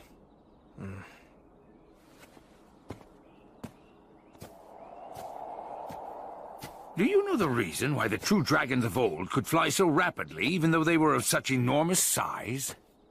Because words are able to race quickly through the air. Exactly. The dragons of old reside within myths. As such, they are far closer to the words than those of us who live today are. Which means if it comes down to a battle of magic, you'll lose. He has the advantage in magic, huh? His constitution, along with the physical strength and hardiness it provides him, are no joke. You're disadvantaged in close combat, too. To phrase it like blood might, he has got you beat in muscle. The typical strategy used to beat a dragon is an ambush. However, Valakirka is likely using the demons as an early warning system. I'm really starting to see why the god of the undead tried to stop me. Stagnate did, huh? Did a herald come to you? Yeah, in the form of a crow. Huh. Sounds like you've got an admirer. I hate to agree, but... Stagnate thinks the way all gods think. You can't keep up, and talk about being overly friendly for a god, and impertinent to boot. Although, I have to admit that I am still somewhat grateful. Stagnate gave me the chance to live as one of the undead and keep raising you, and allowed Blood and Mary to die happy as well.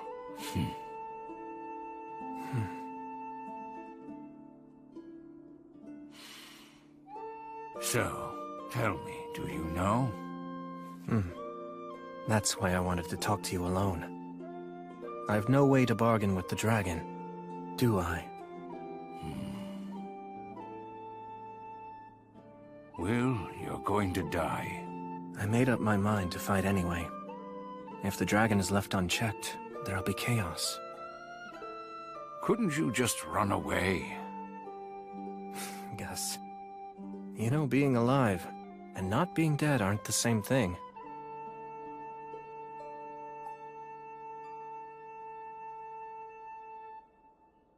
Well, I guess there's nothing more I can say. Oh, yeah. There's something I've been wanting to ask. I heard the story of how the three of you killed the wyvern. Oh? Well, there was a boy and a half-elf girl that you lent some money to, remember? Oh, that brings back memories. Of course I remember that. They were promoted and became nobility. The old half-elf lady is still waiting for you to this day. mind if I collect the debt she owes in your place? Oh, well. Getting one's money is important after all. You can't do that if you're dead. And when you borrow something, you have to make sure to return it. It's fine by me, then. If that's the case and you're gonna go through the trouble of collecting that debt for me, I can't just sit around and let you die. Oh. The equipment used by the compatriot who battled the High King is still kept here in the city. Why not refurbish it for your own use? For you and your companions?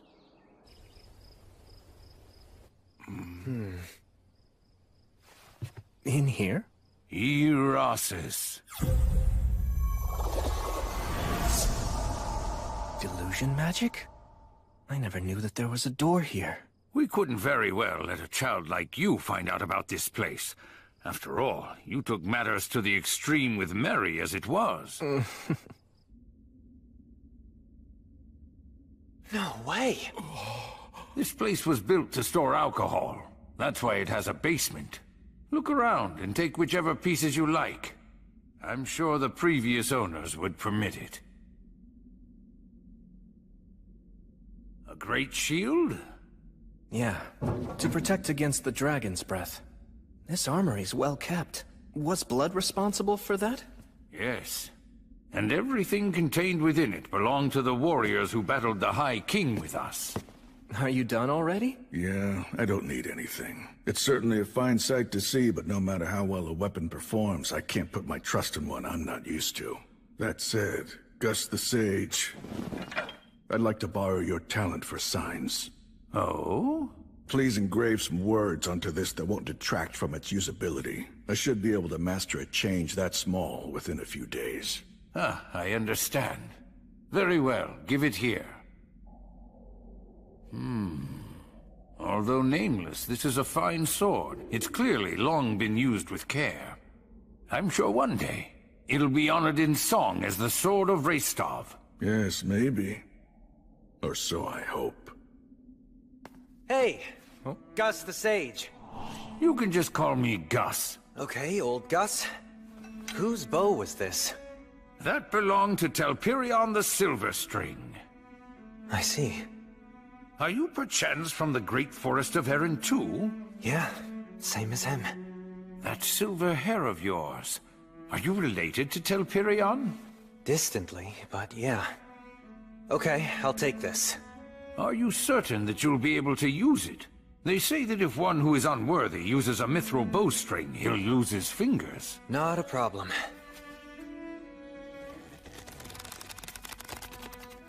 See?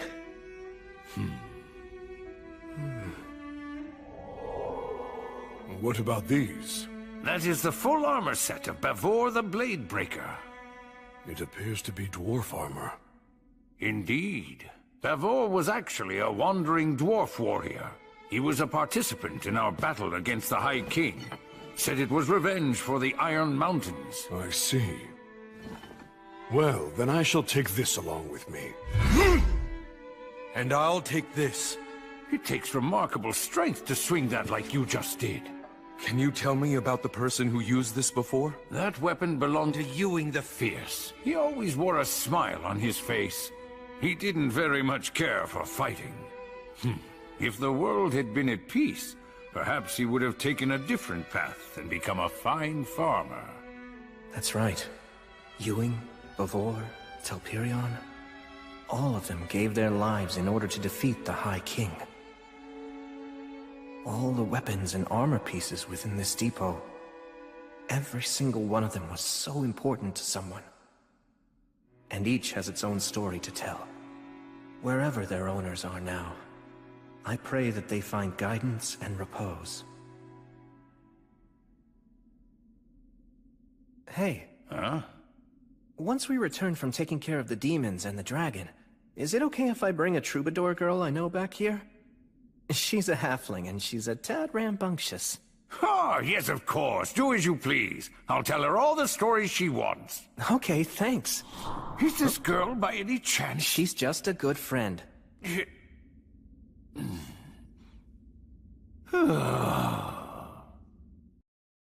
Al, take this. Huh? What's up with that dagger? Is the hook on the wrong side? Yes, you're right. The design's unusual. It's a right-handed stiletto. The halberd is strong, but it's unwieldy. Whose was it? Who did this dagger belong to? It was my father's. I can't take this! I mean, it's a memento, right? Yes, but still. I feel like it's better off in your hands. It's right somehow. It's okay. He gave me plenty. He gave me many valuable things.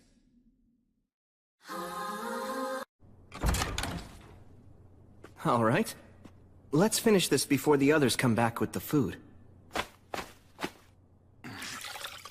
You could have just let me take care of all this myself. It'll go faster if we work together. Besides, you're royalty, aren't you? Well, only a name. Honestly, I've often wondered why I couldn't have been born to another family who ran something simple, like a workshop. Although if you'd been born to a family like that, you'd probably say to yourself, maybe I'm actually a prince descended from the royalty of some fallen nation, and it's my duty and destiny to rebuild my kingdom. I wish I could tell that version of myself that trying to rebuild a kingdom isn't as great as it sounds. Even so, you'll still do it, right? Yes, I will. In truth, all of my people long for their homeland. If putting my life on the line will inspire them, I'm happy to do it. I think that would be truly wonderful. But I feel like I've dragged you into my own problems. You haven't. I always knew that I'd have to fight too. If I abandoned this place now, I'd never be able to face my parents or Gus again. Besides, I want to do something I'm proud of. When I return to the Goddess of Light's side one day, I want to be able to tell her I lived my life the best I could, and show off a little, you know? So I won't run. I'll fight the dragon. It's because of you that I made that decision. So thank you. I ought to be the one who's thanking you. I swear on your father's dagger, no matter how this may end, I won't regret anything. I'm counting on you, and I trust in you. All right. You guys!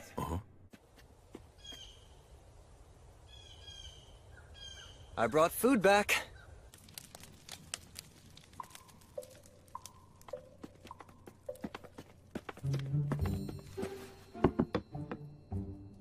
Hey, it's fine you didn't catch fish. Just a fluke, yeah. Well, great warriors aren't always great fishermen. It was a fluke. Got it. Right. Actually, how'd you take down this deer? Oh, I concealed my presence and just kind of walked into it. Then, I fired by pure reflex, and it was almost as if its heart just drew the arrow right toward it. You have the blessing of the god of spirits. He merely got lucky, that's all. And luck simply wasn't on our side. You know, you'll feel a lot better if you just admit that you suck at fishing. It was a fluke. That's right. You two just don't know when to give up. Now, that's enough. Leave them be. Restov never changes.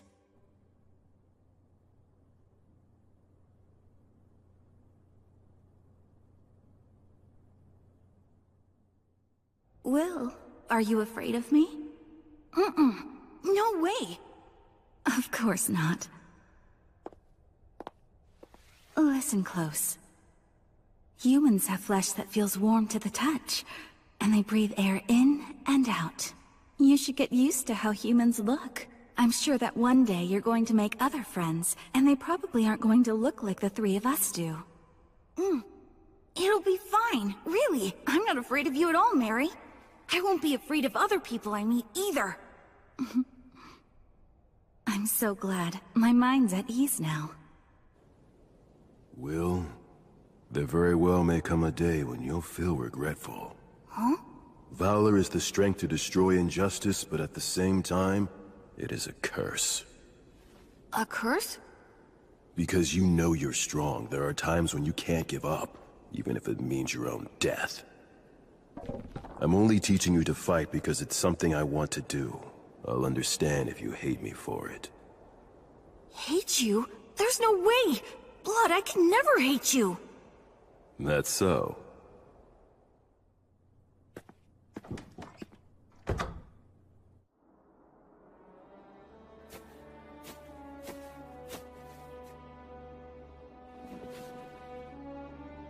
I've come home.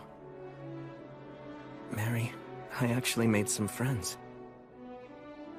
And it's all thanks to you, Blood, that I made it this far. It's tough not having you two around, but I'm managing. Because I remember the last things you both said to me. And that's what helps me see these things through. I have to leave now. Oh, Gus. So you're leaving then? In the morning. Valakirka is an absolute warmonger through and through. He can only survive amid the chaos of war. It's unlikely that you can avoid a fight. And besides, the only one who's even capable of posing a threat to him right now is you. Not true. The fact is, I'm not strong enough. At this point, a dragon could easily defeat me without using its full power. Chances are that you're going to die. Both you and your friends. And even if you somehow manage to survive, that doesn't mean someone else won't die. It seems this place is your last stop. You could run away. If I threw it all away to survive, it'd just mean I wasn't dead. In this life and my past one, I learned that that's simply not good enough. I'm pretty sure that all the others feel the same way. Al, Menel, Raistov, and Gelreese, they've all come prepared. Maybe even more so than me. Besides, in spite of the odds, we don't intend to die. Honestly, it's mystifying. Just who do you take after? Good question. Then you should attack the dragon as soon as possible, before his body has had a chance to fully heal. The wound to the eye that King Arvanger gave him. You have no idea of just how deeply I wish that I could go along with you and help you out. But yet, when it matters the most, I'm of no use to you at all. Honestly, just hearing you say that is enough. It's okay. You can stay here. Please watch over Blood and Mary. I'll be waiting.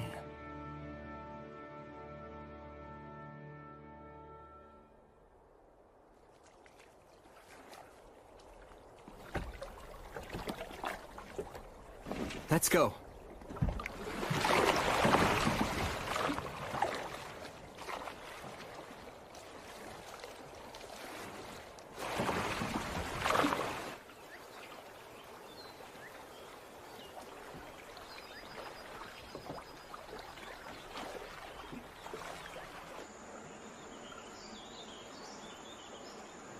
We need to take this tributary, don't we? So the map says. Any changes in the terrain and we turn back. All right. Sylphs, oh Sylphs, please hear me. Put the wind at our backs and send us on our way.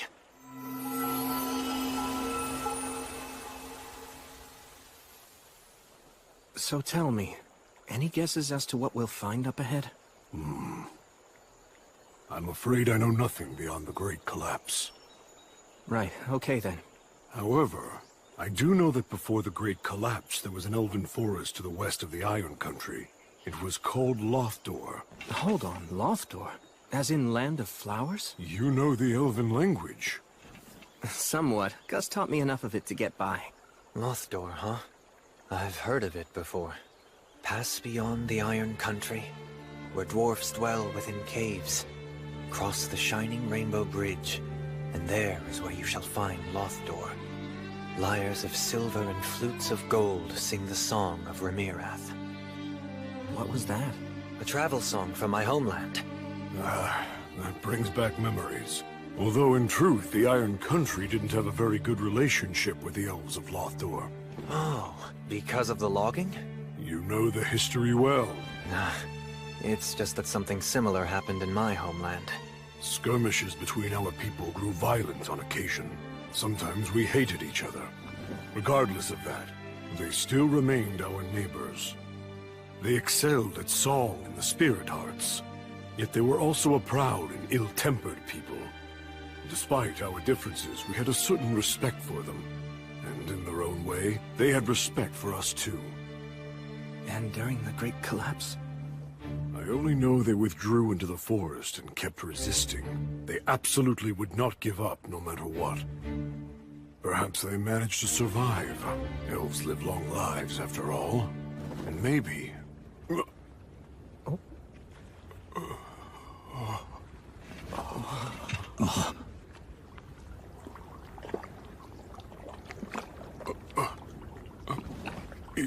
Is there no one here at all? I don't see a soul.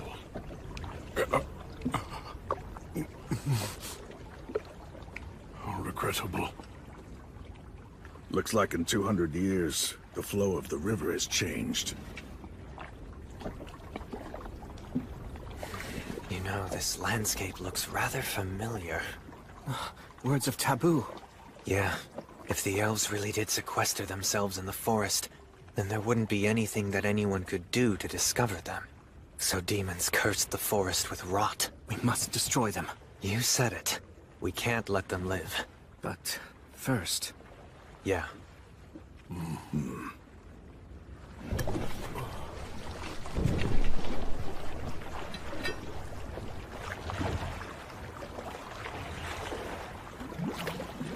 There!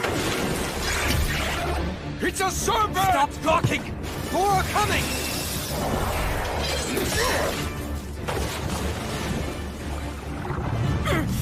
Metal, full speed! Yeah, I know! Sylphs, oh Sylphs, please hear me! Put the wind at our backs and send us on our way! Damn it! The response is too slow! Keep up the incantation! Raystov and Gelrees, take the port side! Al, you back up Metal! We're in a real pinch here. It's risky, but... Bastard! Will!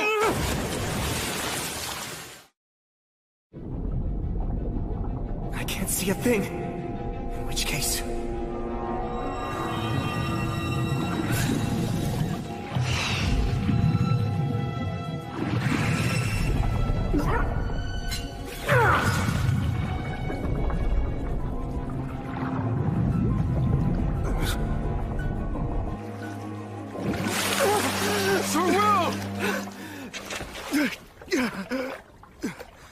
You all right?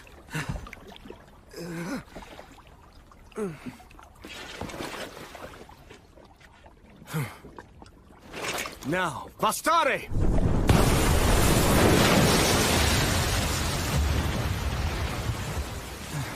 It's done. Man, you are merciless. I have to be. Manel, let's go, but move carefully. Yeah. I saw that the water turned clear all of a sudden back there. That was a prayer of cleansing. Isn't a prayer of cleansing only strong enough for the amount of water in a bottle or a small pond? That's Will for you. He's all in. Of course. He seems so calm, right? But he uses some straight-up barbarian tactics to brute force things. I'm used to it by now. That's just mean. The river has swallowed up the whole forest. The change in the terrain here is a real problem. Gelrees, do you see anything that looks familiar to you? Afraid not. Not in all this mess. Oh, hey, what about that?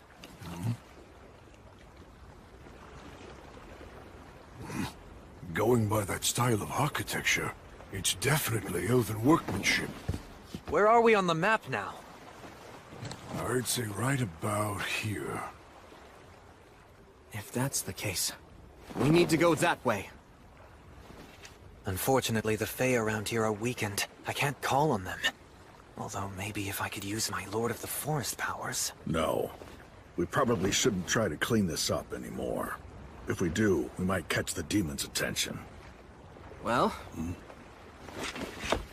Then let's row.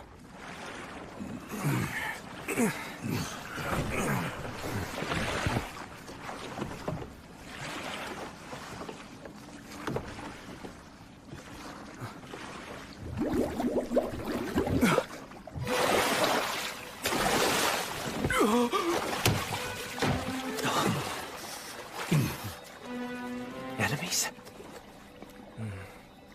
There's simply in great pain, that's all.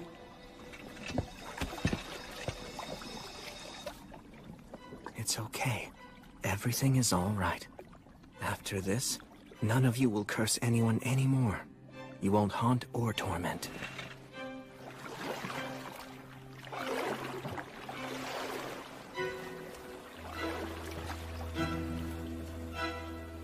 I'll take care of things from here on.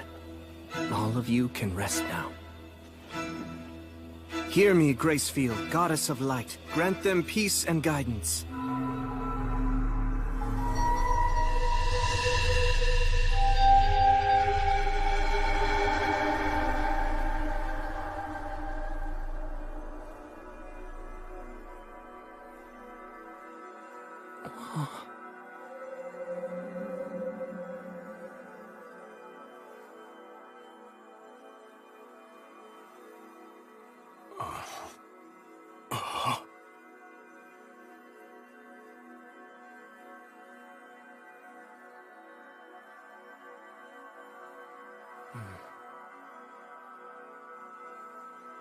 You're saying that we should go that way, as quickly as possible?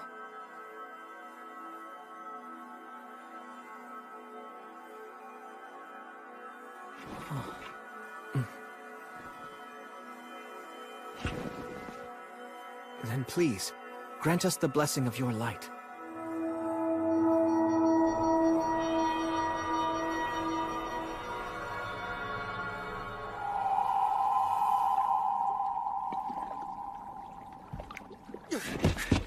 Let's go! Come on, full speed that way! Right now! Move it!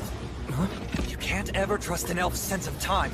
Sylphs, hear me. With the wind at our backs, send us on our way! You know the saying, when an elf says, wait a second, he means see you in a year? Well, it's actually true. So when someone with such a lousy sense of time says, as quickly as possible, that means...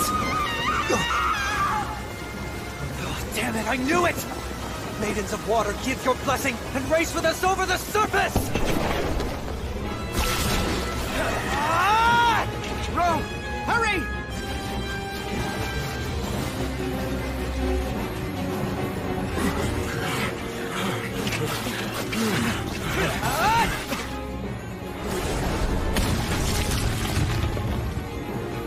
Metal! Is she okay? She's not dead!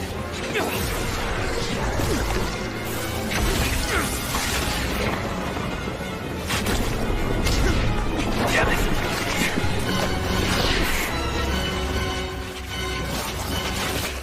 Brace yourselves, it's coming!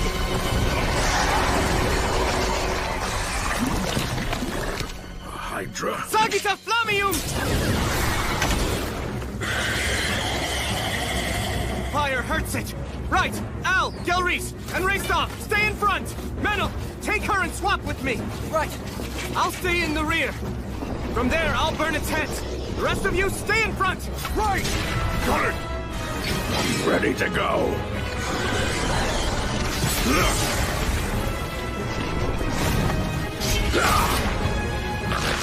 Sagita Flamium! Go now, young master! It's over. Well, looks like I'm not needed here anymore.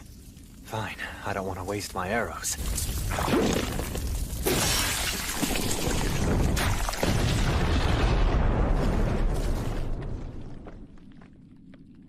We get it? Stay sharp. A Hydra's poison can't be neutralized by everyday means. It'd take a miracle. A monster like this can still do damage, even after all its heads have been cut off. You don't want to suddenly find yourself hurt, fighting its death throes. Will! Help her out. She's been bitten. Hang in there. I'll heal you right away. You can't. Hydra. Poison deadly. This is bad. The prayer of healing won't work if she refuses it. Just stop talking. No. Up north. My people's... village. Enough, my brethren. Come on, let him help you. Just stop. Breath. Run. He's no ordinary priest. You can be saved, fellow forest dweller. So please, accept his miracle. Now pray!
I was simply waking you up with an intense kiss. How's your head? Feel like puking? Any other symptoms we should know about, fellow forest dweller?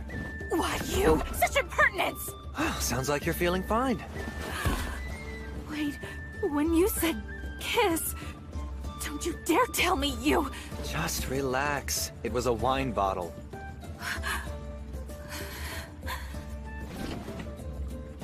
Erenra rumen commentiarmo. Sorry for startling you. I wasn't taught a lot of manners. I am Meneldor of Isil. And I am called Dinalind of Remirath. I was named after the swift-winged eagle who appears beneath the silver moon. May our fateful meeting be singularly blessed. You are clearly a young lady who embodies the enchanting silence of the shining stars. So you can speak with propriety. Frankly speaking, elf etiquette really isn't my thing, and I think we should leave it at that. My deepest apologies. May I assume that you are the leader of this group? It's a pleasure to meet you. My name is Dinalind. And I am William G. Merryblood. You saved my life earlier. From the bottom of my heart, you have my most profound thanks. Slay the dragon? Just you five? Seriously? You think we'd come this far into the middle of nowhere for nothing? I could believe that you'd do so, perhaps. But I'm sure that William wouldn't. He seems quite honest and sincere. I realize it's crazy. But even so, we still have to do it. I see. You are very brave. Why were you taking on a Hydra in a place like that anyway? It's somewhat of a long story, I'm afraid. We should eat first before hearing it then. You can't trust what an elf really means by somewhat.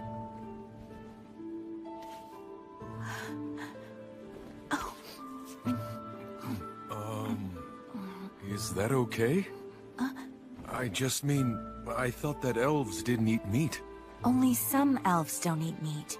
The ones who don't have undergone a great deal of training to enhance their spirit qualities.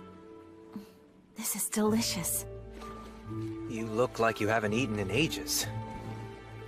Do you really not know what I was doing in that place? Don't you have even some small inkling? It's a proud elf's duty. They cannot abandon the weak. Isn't that right? Yes. They keep their numbers low that way. Even when there's not enough food, and not everyone can eat, elves would never dream of casting the sick or elderly aside. The young, healthy ones who can fight end up voluntarily leaving their own communities instead. That's exactly right. To banish those who are weak would be unthinkable. You're truly an elf through and through. What's that mean? You're mocking me? It's a compliment. Good grief. Elves never change, I see. So, Dinnerland, do you think you could please help guide us to your village? If you're able to show us the way to get to the mountains, we'll help you in any way we can. You can call me Dine.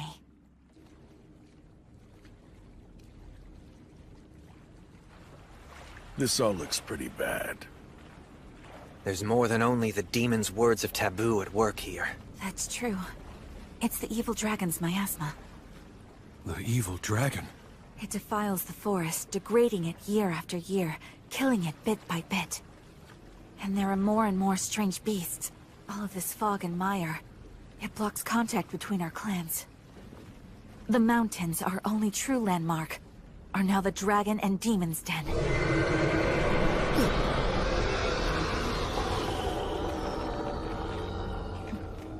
That sums it all up.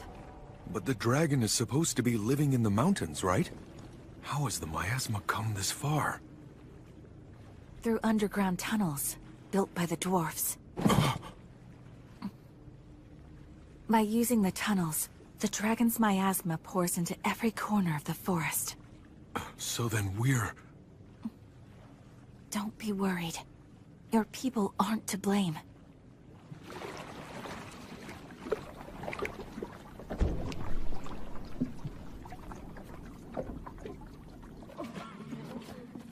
The powers of the Fae have weakened throughout this entire region. Because of that, the water, air, and food here have all been poisoned. Lothdor. The days when it was a beautiful land of flowers are long gone. So now, at best, it's the land of the half-dead. As a result, we never imagined heroes would come from the outside world to try to slay the dragon. Yet you came. Welcome to Lothdor. I warmly welcome you, you brave heroes. Please, allow me to heal those of you who are critically ill. Can we grant access to human strangers who've appeared out of nowhere? Can we really allow them to see our compatriots in their current weakened state? But these people... This offer has come from a warrior with most impressive weapons. Let me cure your cough. Wait, it should not be I. O goddess of light, hear me, Grace Feel.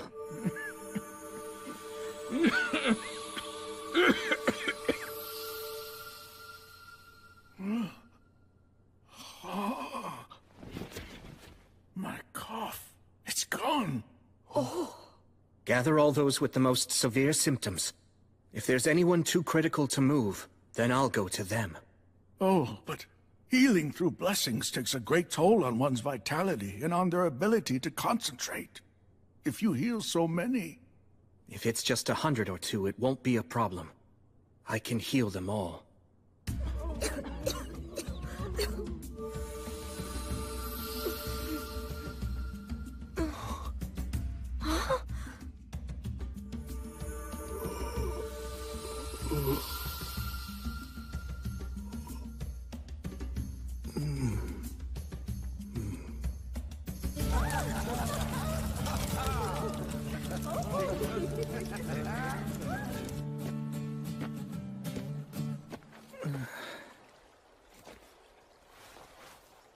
Goddess of light.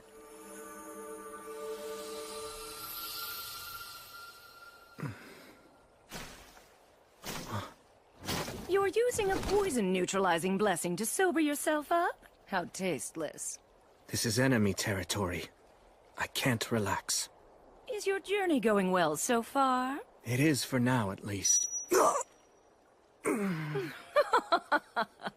little warning from Gracefield, huh? I hope you're aware that Gracefield truly does love you. Wouldn't you like me to love you as well? What do you say? Please spare me your jokes. Well, go on. What do you want? Only to deliver a warning. This will likely be the last chance for you to abandon your mission. If you continue, you'll die. Flee for now. Amass more strength. If I do that, Al and his people will die. Yes, the dwarfs will die. But when the dragon eventually fully heals, many thousands will die. Both humans and elves alike will fall. But although the evil dragon will inflict much damage, that harm will also bring more followers to you and your goddess, Gracefield. Many brave and skilled warriors from all across the land will rise up in order to slay the dragon. Among them will surely be disciples of the virtuous gods, and you will lead them. Gracefield will have regained her power, and you'll earn her blessing. And after that, you'll be able to reach the evil dragon's throat with your blade. Of course, while I loathe to even suggest such a thing, it would be best to permit some sacrifices. It wouldn't be cowardly. It would be an act of bravery. I can't do that. Oh? Why? Are you really so desperate to save everyone? If you die now, tens of thousands of beings will die in the future. But if you flee, only several thousand will be sacrificed now. By staying, you will endanger 10 or even 100 times as many lives. And it might be quite a long time before another warrior comparable to you shows up. I understand what you're saying. So then? I know. But the moment I accept your proposal, my promise and my faith will both be broken. I'm sure you know that, which is why you've made such a sound argument. You're hoping to break my spirit, and in doing so, bring me over to your side. Am I wrong? I'm simply a weak person. I'll follow the easiest path, lose heart and quit. I know I'm only human, and just like all humans, I have a fickle heart. But the goddess taught me something important, that I can still start over. I've met family and friends that I cherish. I found things that I need to do, and things that I want to do. And that's why I'm going to see them through. Until the moment I meet my death, I'll continue to serve as her hand and her sword. I swear it on the light of Gracefield. Rats. Seems I've failed to persuade you yet again. You're correct, you know.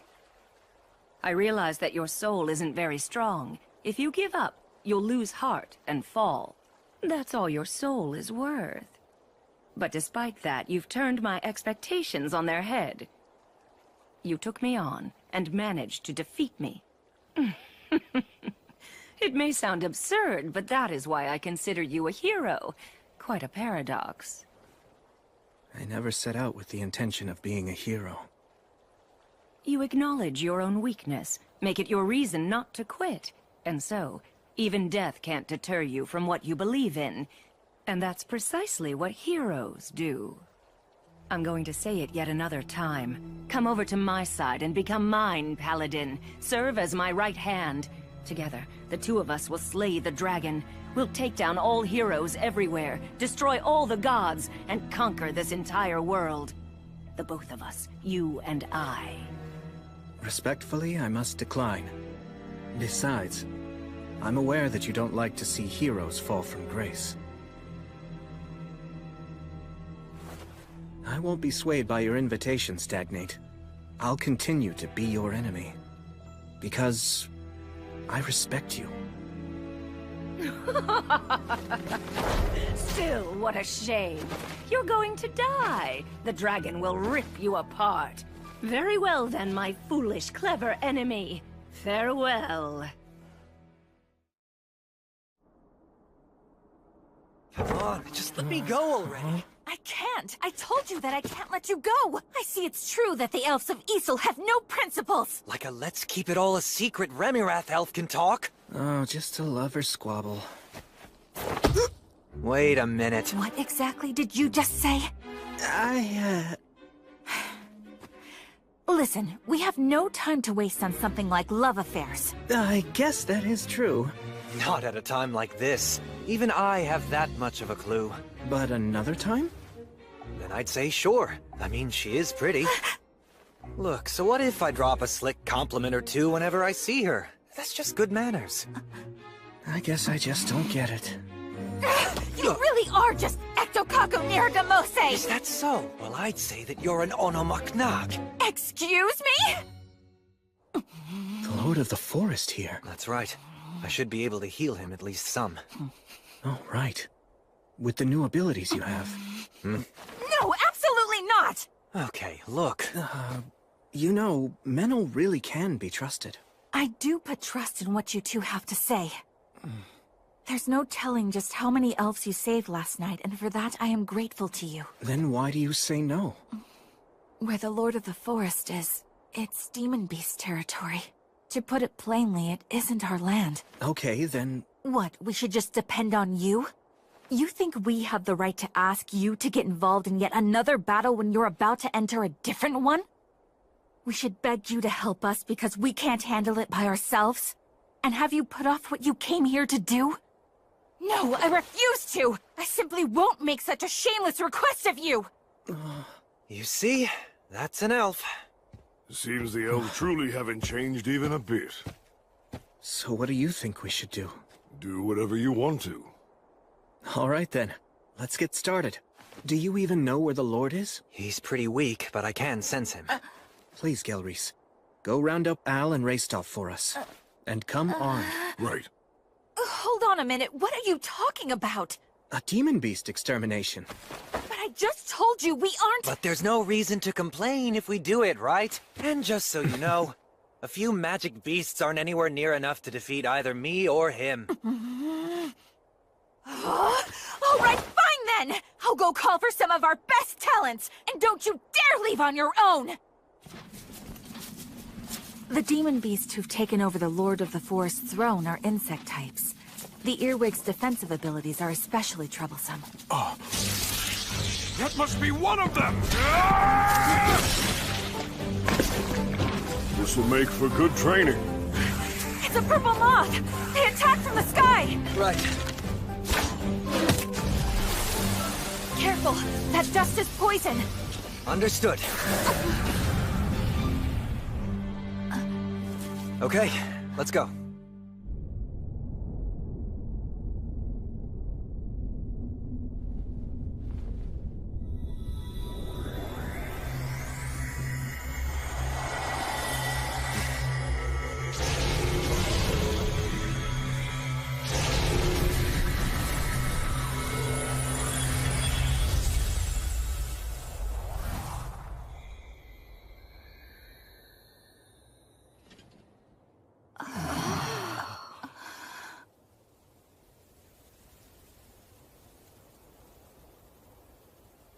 Nicely done there. Of course. William? Are you quite sure about this? Why do you ask? Well, it's just that if the dragon or the demons notice what you're doing... Yes, that would be bad. Well then...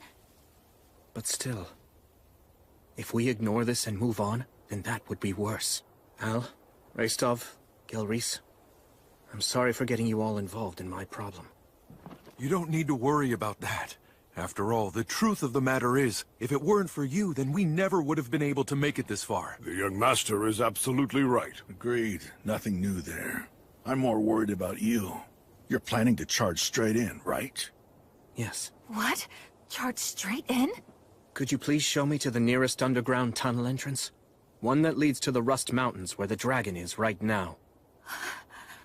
If the enemy is going to find us, better sooner than later. I beg you, please. Very well, then. I'll send someone back to inform the villagers. The rest of us will come along. We'll face the dragon with you. We can act as decoys or shields, at least. I'm sorry. You're just too weak. We can't afford to take anyone who'll slow us down. After everything that you've done for us, you'll simply march to your death? Yes. How humiliating. Very well. We shall do as you say. But Dinalin, we must go! Yeah, all of this is just too... Would you add another layer to our shame by refusing to acknowledge our weakness? No matter how hard we may fight, right now we're simply too sick and frail. We are weaklings. This way. Follow me. You should have let me handle that. I couldn't. It needed to come from me. The West Gate. Never in my life did I dream that I'd ever come here again. This is it. This is the entrance to the Iron Country. So you're really going to continue on, then? Yes. Pulsate et aperiatur vobis. Al, knock on the door. That is the signal. Sir Will. Are you sure I should be the one? You're the only one who has the right to open this door. You're the natural choice. Right.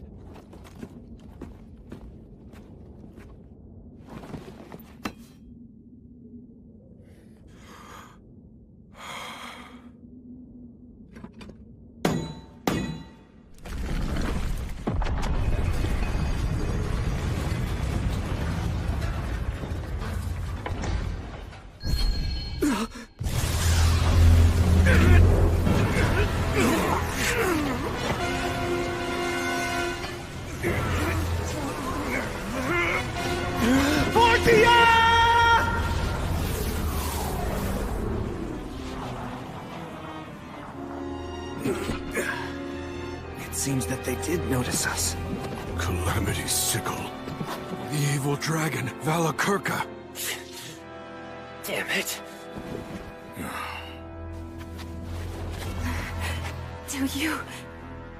Do you really intend to go up against this? Yes. This is the reason we came. Lumen. We came here to reclaim the mountains. To reclaim peace. So we're going in.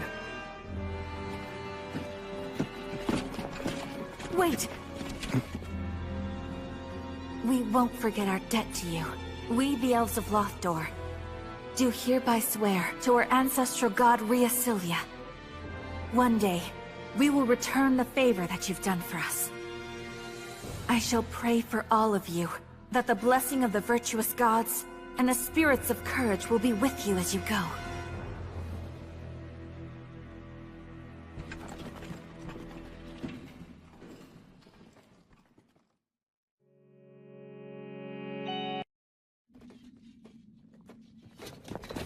Wait!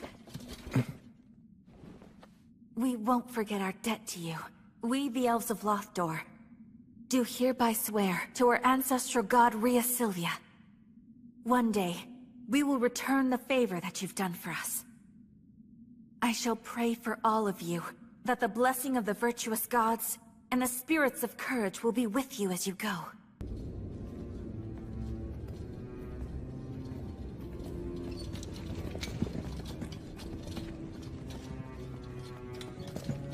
Oh, man. Let's not stay here too long. We made the right choice not to use fire. The air down here is stagnant. Sir William cast a spell of poison resistance on all of us, but it feels foul here nonetheless. And the visibility is poor as well. It's terrifying to think we could run into enemies or traps. We shouldn't underestimate demons. Some crawl on walls and ceilings. Some even have wings. You should keep that in the back of your mind, but stay focused to the front and side. We'll post a guard on rotation, and take short breaks. Got it.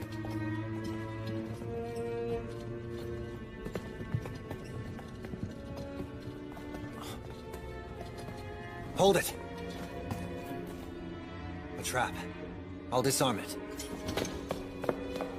Do you know where we are in these tunnels now? We should be close to approaching the Hall of Stone. The tunnels diverge drastically from that point. We're all good now. Come on. Okay. I'm surprised. Yeah. We haven't been attacked by demons, not even once. So, that means that we were wrong about the dragon and the demons? They aren't working together? We can't say that for certain yet. Maybe they're all assembled in the Hall of Stone up ahead. And they're just waiting there to ambush us. But if it turns out there's no ambush, it could mean that Al is right. Wait!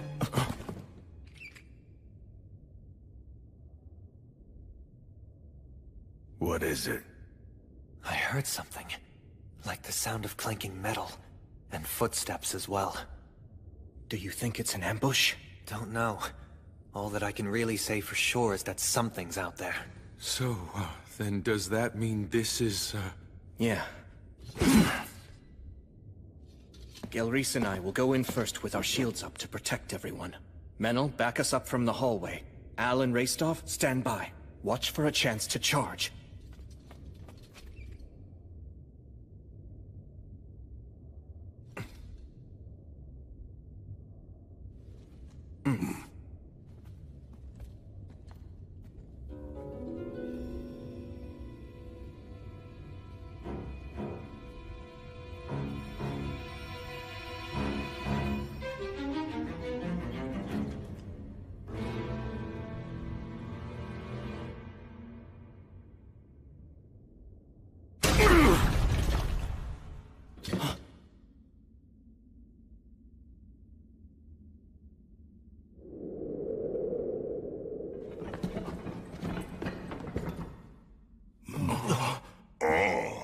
A couple dwarves. Humans and an elf, too. But I thought that Lothdor had fallen. Did this one escape? Don't worry, brethren. You're safe here.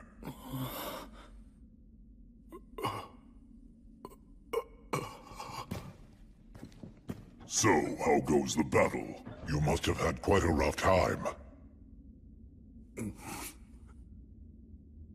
You're all here. Oh, wait. I know you. You're Gelreese. I thought that you got out. What, did you get out and then come back? That is just so like you. You've sure got guts, though. You'll add the strength of 100 to our ranks.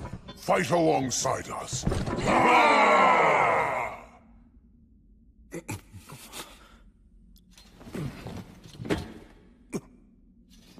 Al, you... I think that I ought to be the one to tell them.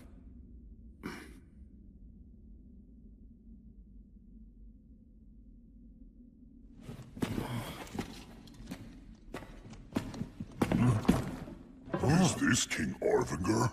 No, he's not the king. The king should still be in the throne room.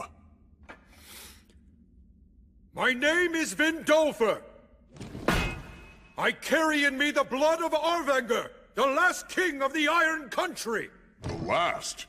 He's not the last. We're still here. The Iron Country has not yet fallen. This is a fine estacade. You have prepared well. I can tell that you've continued to repair and improve it. That's right. It is the pinnacle of our engineering. We will not allow the demons to enter here. I see. But still...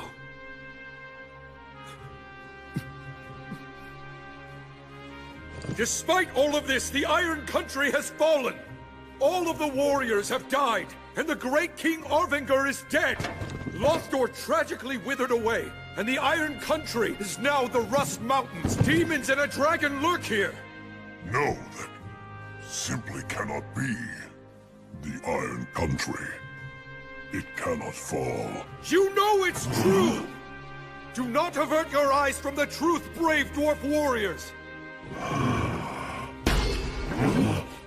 It was my grandfather, Arvinger, who struck back at the evil dragon and took one of his eyes! A heroic act celebrated by the gods themselves! And now, I, Vindolfer, have committed to carrying on his heroism. I'm here with the heroes of the present day! It's true that the Iron Country has fallen, but I pray that all who are lost may now sit at the side of our ancestral god Blaze, as well as that of Gracefield, goddess of light. So I hereby take an oath, on the names of all the virtuous gods and our ancestral spirits, that no matter what, I will restore the Iron Country's glory. The kiln fires yet burn, and their flames will spread, burning away all the rust. Soon the Rust Mountains will be the Iron Mountains once again!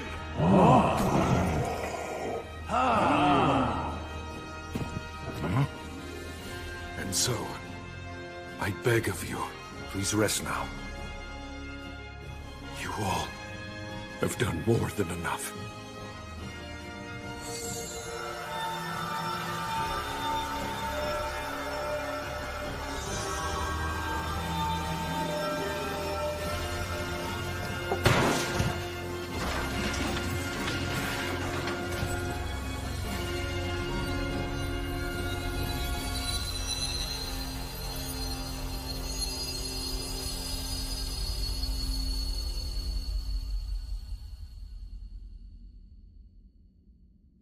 Good job. That was well said, young master. Now let's drive away the demons, and see to it you fulfill your vow. I'll make sure that I protect you even if it costs me my ancient life. I wouldn't exchange your life for anything. There's still so much that I need to learn from you. Such as about these mountains. And about how to fight. Who in their right mind makes pain-in-the-ass promises to rebuild an entire nation? Talk about dumb. Well, unlike the vows that you and Sir Will made, at least mine has an end in sight, so you know, yours is even dumber. But first we have to win, and then we have to survive. Yes. Sir Will, I'm sorry for the delay. Let's proceed. Your orders? You don't need to call me Sir any longer. I can't very well make a king be my thane. But...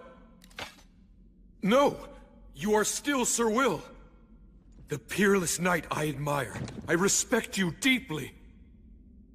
I see. Guess I can't stop you then.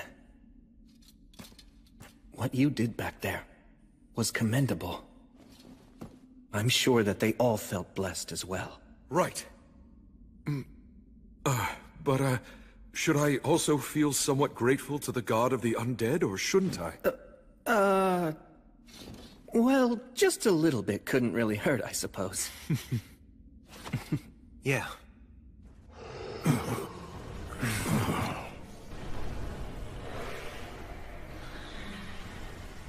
I know this had to be done, but it looks like we've lost too much time. Right, let's go. We must take back the Iron Country, the nation of the dwarfs. I swear we shall, on the light of Gracefield!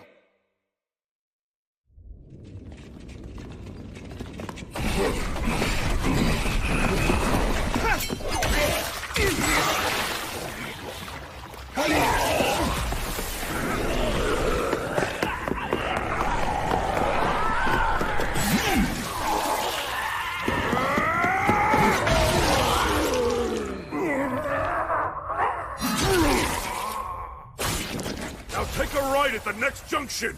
Right! Well, glad to see none of our guys on the front line are holding back. Will, you good? Yeah. We're not getting much pressure from demons behind us. I can handle it myself! Covering our backs on your own, huh? I see you're as brilliant as ever. Nice job. I'm really not, though.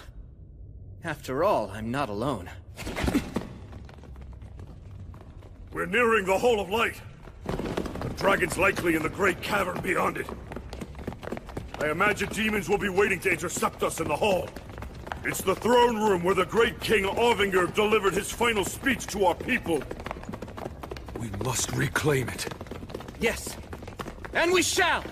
If you say so, sure. I'll back you up. Yeah.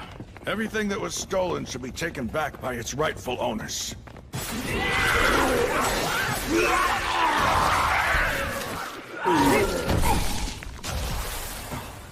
Is that...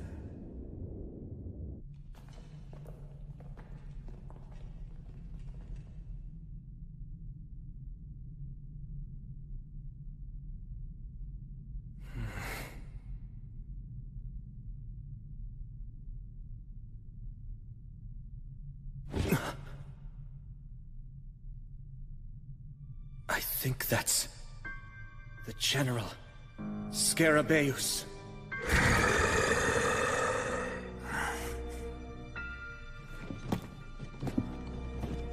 Sir Will, please let me handle him. Al. No, wait. Vindolfer. I wish you good luck. You have my thanks. Hey, wait! It's fine, Menel. Let him do this. Hang on a minute. That's a general. It's way out of his league.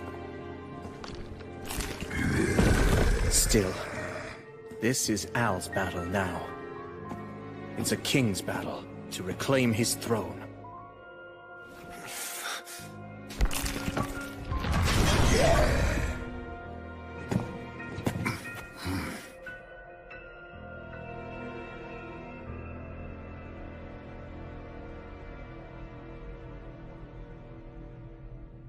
I don't like the look on its face.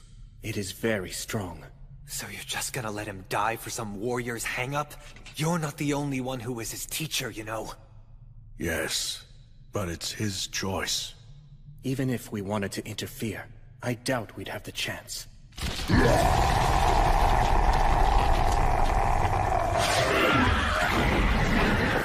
see what you mean.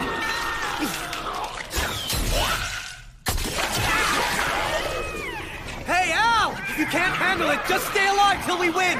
Don't die, okay? Right. Thank you for your kind offer, Sir Menel. But still, I'll win. I will defeat him. I swear on her light, and on his flames, that this denizen of the mountains will defeat you!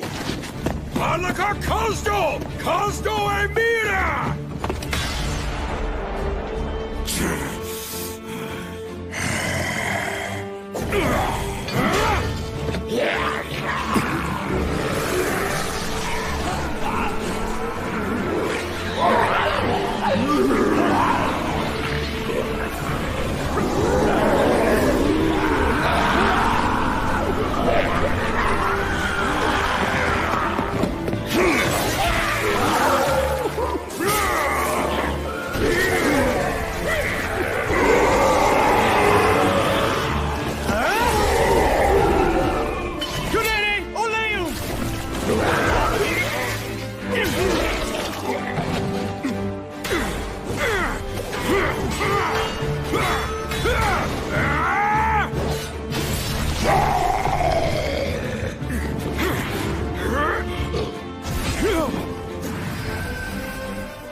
Is that a blessing?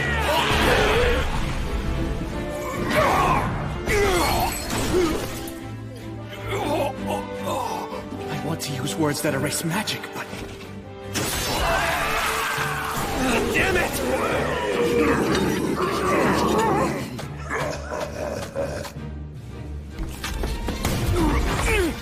Ow! It's all right, because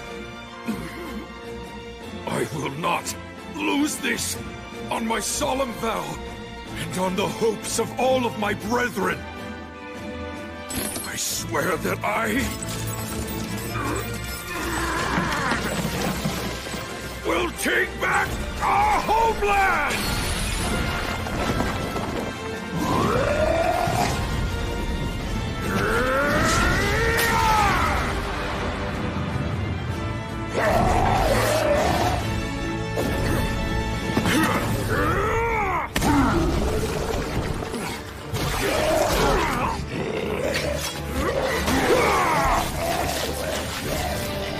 I'm going to take back everything you stole from us!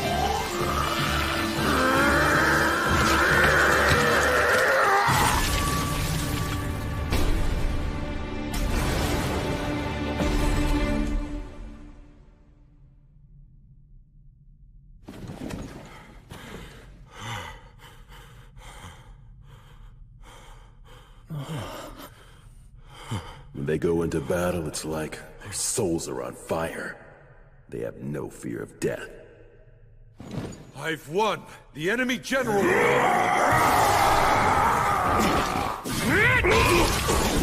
It's not over yet, Al! Keep it up a little longer! Of course!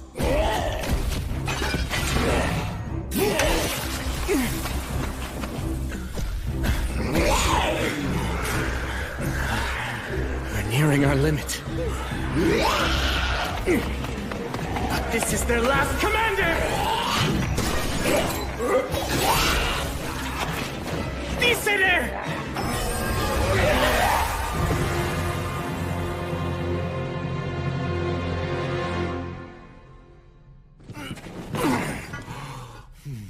Now, Gilreese, you go stand guard first. Right. Let's heal you.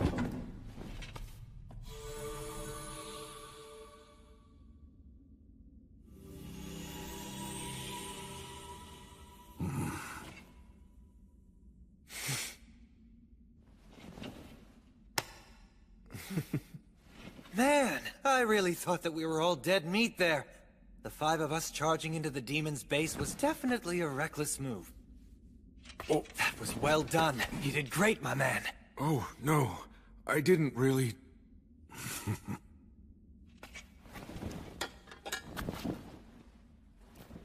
You did it. You took it all back.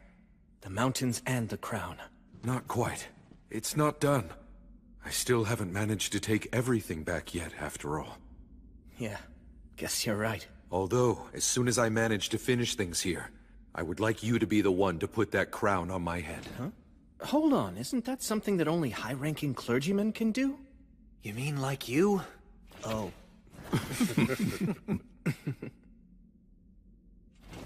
Let's go. Wait. Look at that. Scarabaeus' body is gone. But his head is still right there. Demons are supposed to turn to dust when they die. But even after he was beheaded... Let's track him down!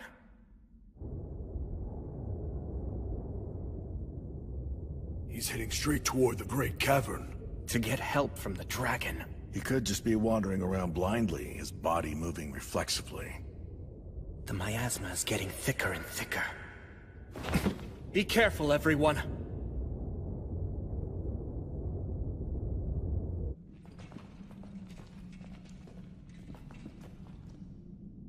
This is the Great Cavern.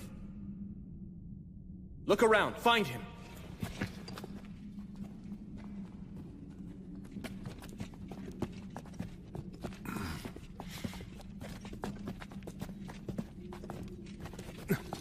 That's him. What is he doing?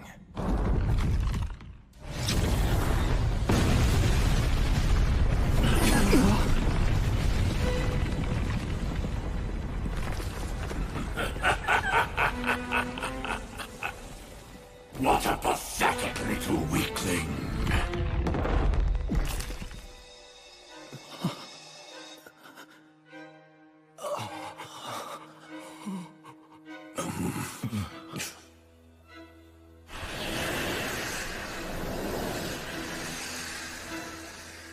Greetings, all of you.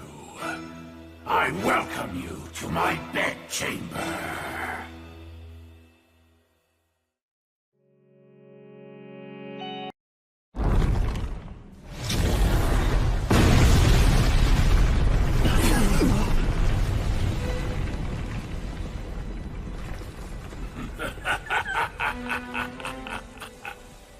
What a pathetic little weakling.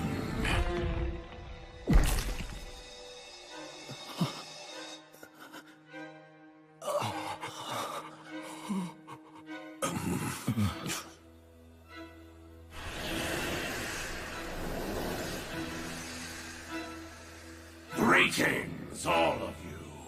I welcome you to my bedchamber.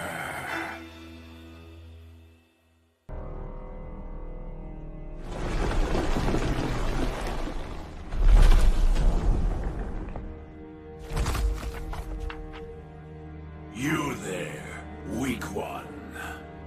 The one who is destined to die here. I ask you, What is your name?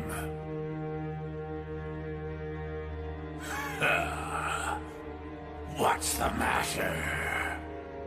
Won't you give your name? Can't you even speak? This is... an overwhelming predator.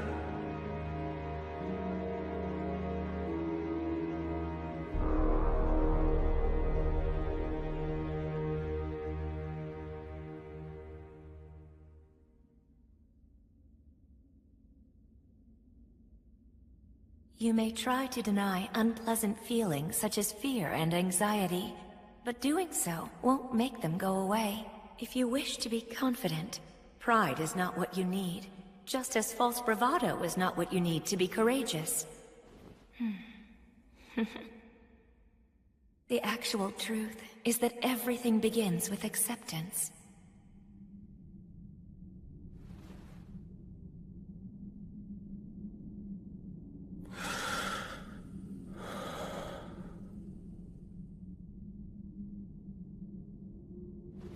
If you're going to ask someone's name, shouldn't you give your own first? Oh? It seems that you are not merely another one of the lowly rabble who are only seeking to plunder. Fine, I shall give you my name. I am the Sickle of the Gods, also called Calamity's Sickle. I was born with the last flicker of a star. My life is eternal and everlasting. I am the Lord of Miasma and Sulfur, the brother of the lava. I am Valakirka!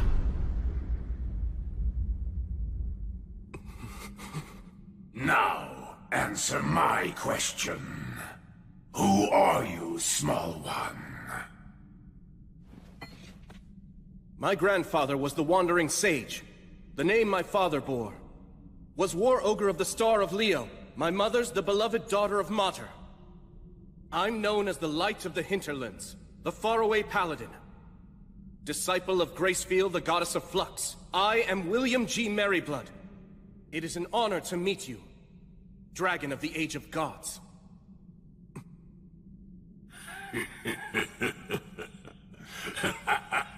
What serendipity! Such nostalgic names. Nostalgic? Had they been the ones who called upon me and established an agreement before the demons did, then perhaps we might have fought alongside each other instead of being adversaries. I sense a trace of the god of the undead scent on you, yet you proclaim yourself a disciple of the goddess of light. Yes, I see. Well, that explains the age disparity. Now then, I believe that concludes our introductions and inquiries. Yes.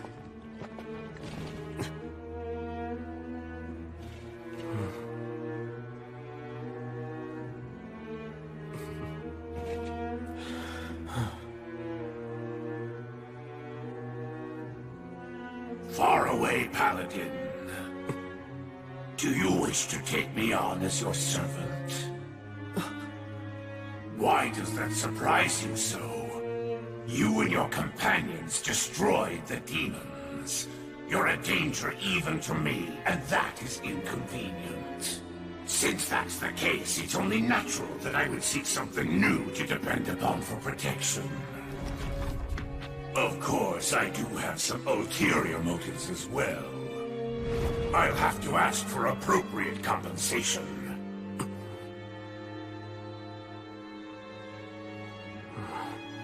Have no fear. I have no wish to do battle against a brave warrior such as yourself. Yet, in a few decades, you'll kill me and destroy everything. You'll simply change your loyalties once again. That's how you always operate!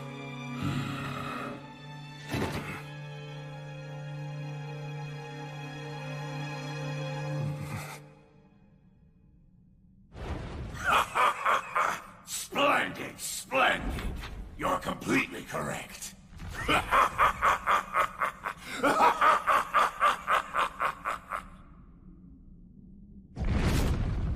But then, it It's really not such a bad deal, is it?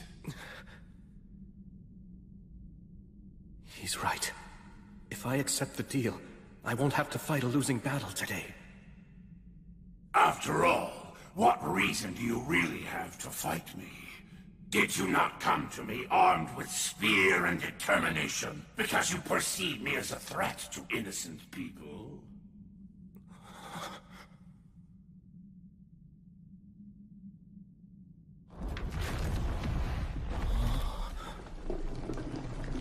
Look at me. Now I am no threat at all. I've bowed my head to you.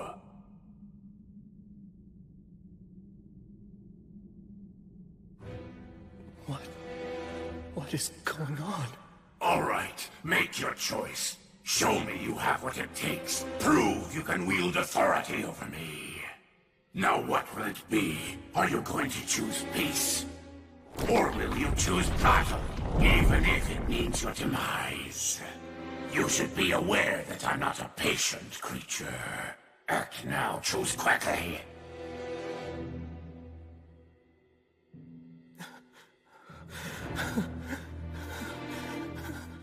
What is this? Should I refuse? No, if I do that... What should I do? What choice should I make?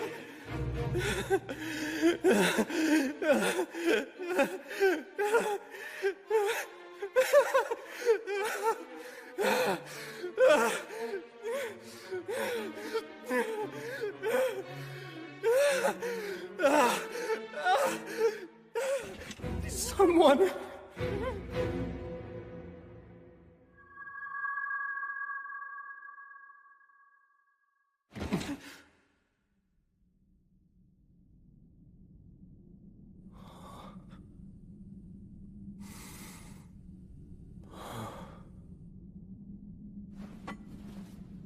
That's right.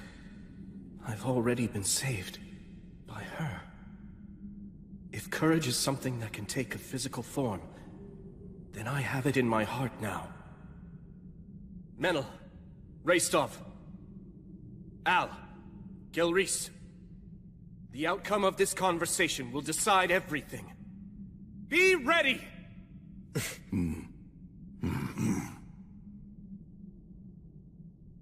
So then, have you decided? The time is upon you.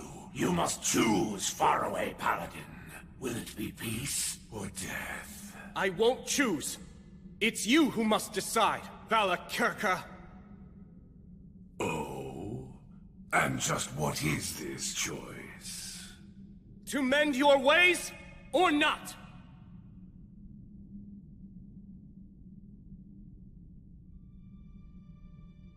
Let's be clear. The peace that you're speaking about, it's merely a limited peace between you and me. It's not specifically peace for me, or for the innocent people you mentioned before. Am I wrong?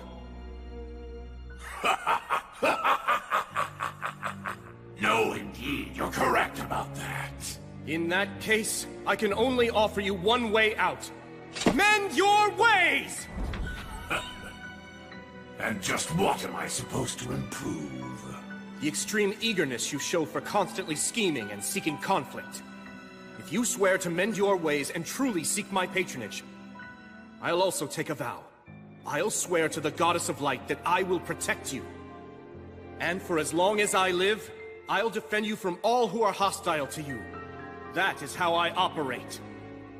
Well, decide now! Will you choose to improve or fight? Give me your answer, dragon!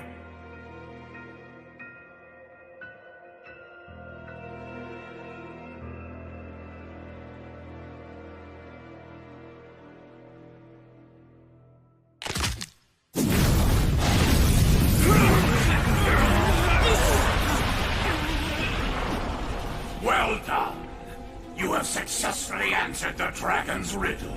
Good job, faraway paladin. You are no reckless boy showing off his own strength for a lark. Nor are you cunning for the sake of protecting your own life. You walk the path that you consider to be righteous, and you do so with valor and wisdom. How marvelous. You are in every way the successor to those heroes of old. I hereby acknowledge you as the true hero that you are.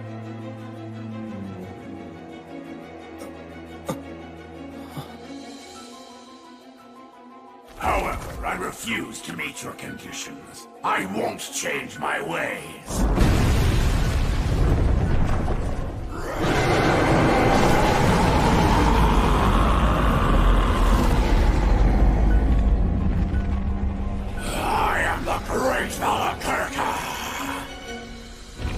I am the sickle of the gods, also called Calamity Sickle.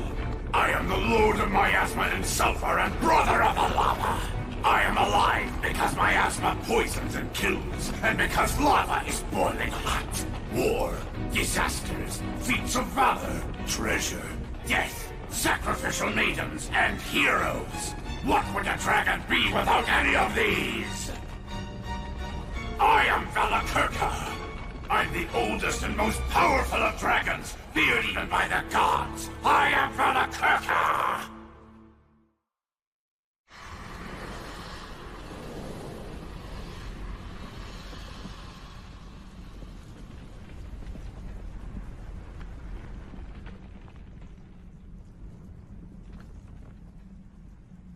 To the hero, and the warriors who follow this hero. I could kill all of you right here and now, and add another page to my already terrifying history. Or I could be slain by you, and my defeat could become a song about an act of valor until the end of time. If you're prepared for the dragon's flames to burn your body and soul and erase you from the cycle of death and rebirth, then I shall allow you to bring your challenge against me. This is the great dragon of the Age of Gods. He's definitely an opponent I can respect. The faraway paladin, I, William G. Merryblood, will fight you!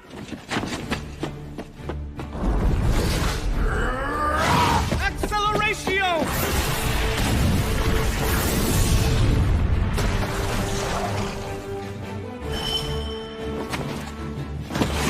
Lamina!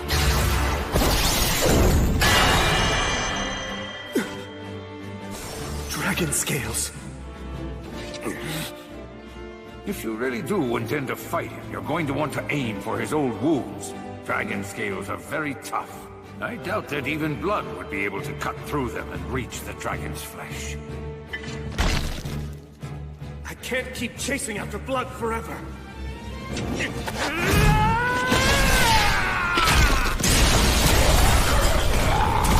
Acceleratio!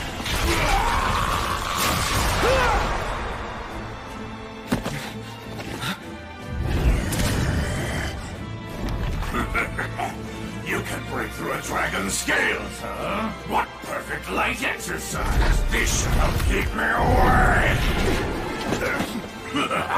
Hey! Will's not the only one you're fighting!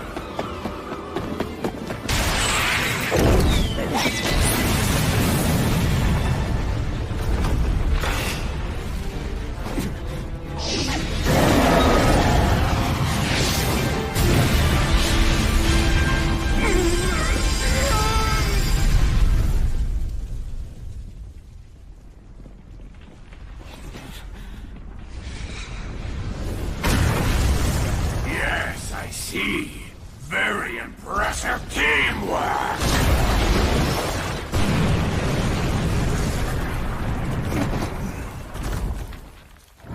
Flamo Ignis! Sylphs, oh sylphs, you maidens of the wind!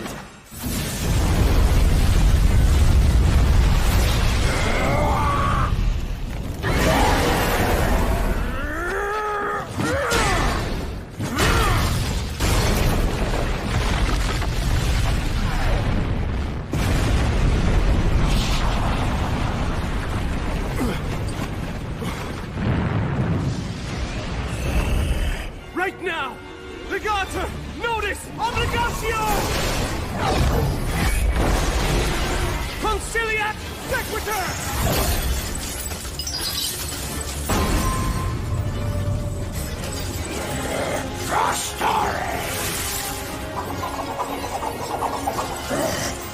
This is a triple cast, Gus's specialty. The trump card of trump cards that I burned into my eyes that day. Halida mors, equo, usat fede! You'd use that in a real battle. Paperum tavernas, regum cetures! Damnatio memoriae!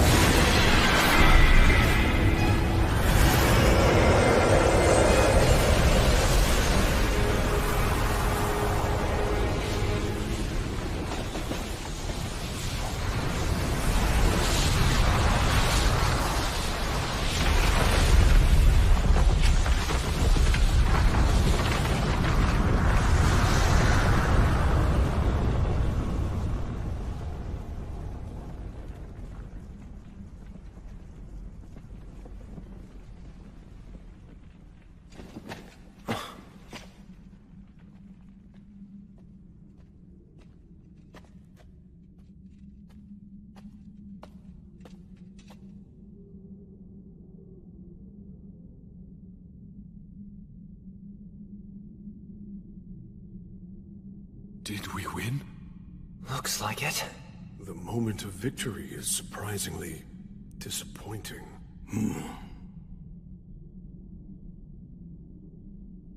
Huh? Hey, Will?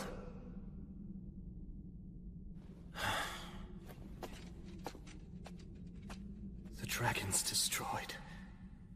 Isn't it? Yet, I don't feel certain of our victory. Not everything is resolved by a battle to the death. Sometimes you win by pure chance. And yet...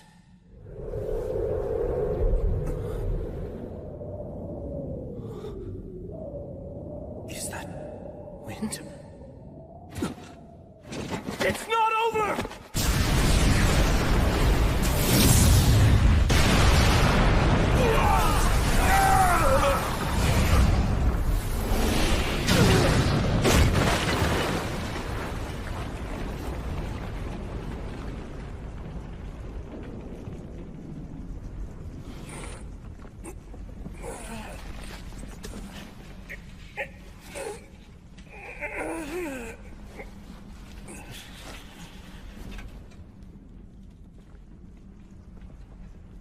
He changed.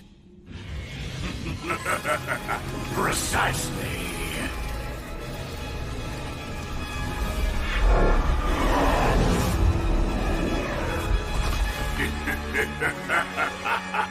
Words of transformation. Words that are so risky that humans can't even use them. Actually, that raises another point. How was a huge beast like Valakirka able to get into this underground country in the first place? So, have you caught on now? That's right!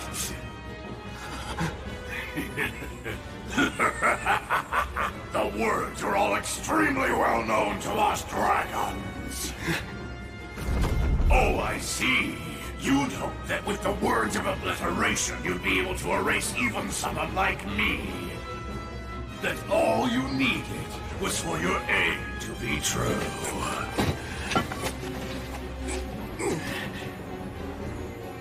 He even knows how to counter the ultimate destructive magic.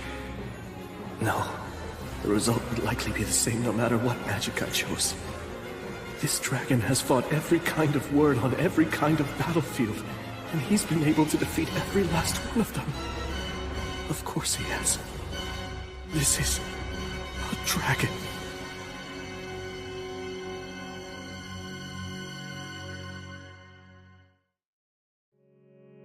This dragon has fought every kind of word on every kind of battlefield, and he's been able to defeat every last one of them.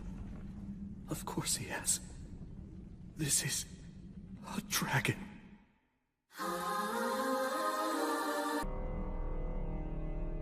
Well now, faraway paladin. You fought bravely, and for that I commend you. Out of respect for the spirited fight that you've managed to put up thus far, I have an offer. Do you have any interest in serving me? I see that you're wise to my intentions, but I'm prepared to give you a justification. Should you refuse to accept my proposal, I'll burn your companions' flesh and bones, and even their very souls, till they're nothing but ashes. Thus threatened, you can say that you had no choice but to capitulate to the dragon to save your companions' lives. Well, it serves as a good excuse, doesn't it?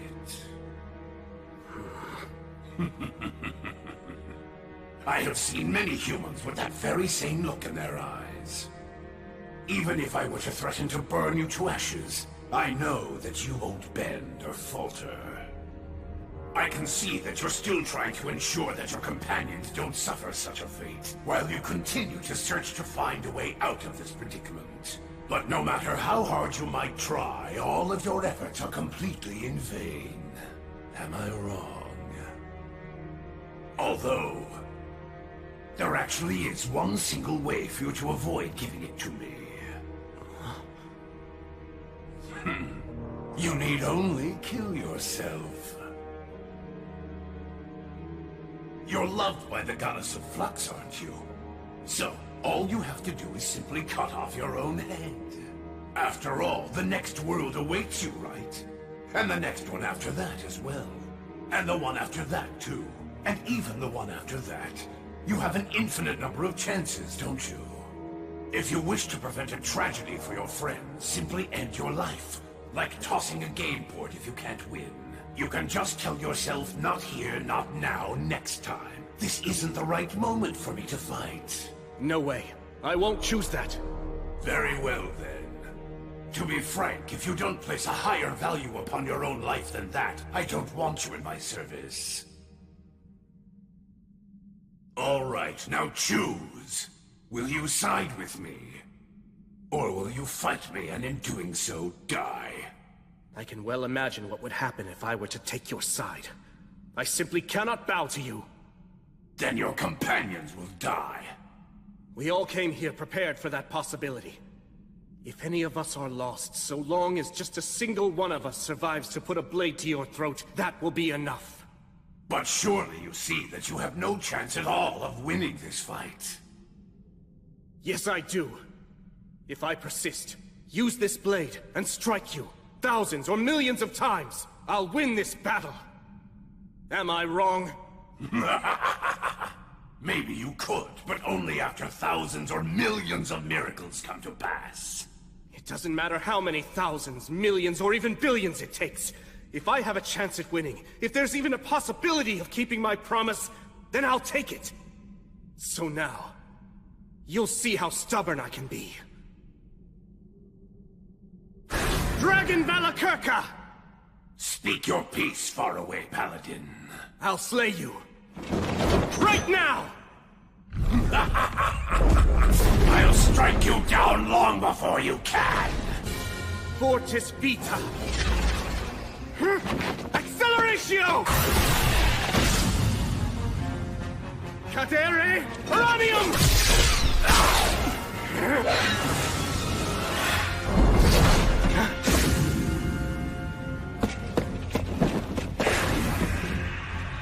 I need to try to keep them out of this. Verba Volanto! Tony Cruz!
Tarka's wounded all over, too. If I can just manage to stab him somewhere with Overeater and extract his life force. Truly a shame.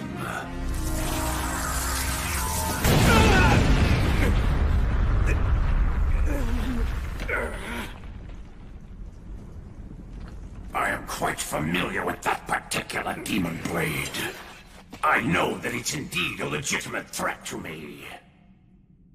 It's said to have been forged by the hand of a demon king in times gone by.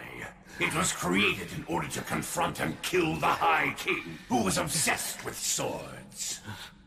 But despite its power, if one knows how it works, it can be defeated. Much like this.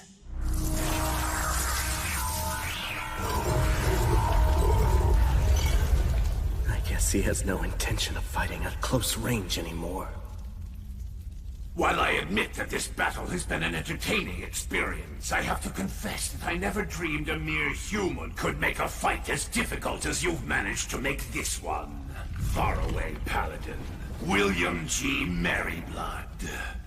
My mana, it's already... And I commend you for being able to wound me as many times as you have. Were we merely taking this opportunity to test each other's skills, I might have been tempted to place a wreath of victory on your head for putting up such a tenacious fight against a dragon. Your strength genuinely rivals that of the heroes from the Age of the Gods. You are, without a doubt, a true man of power. A hero of the present age. However, this is no mere test of skill. It's a battle to the death. I won't make you suffer. At the very least, I'll allow you to die quickly! I swore an oath. I made a vow to the goddess!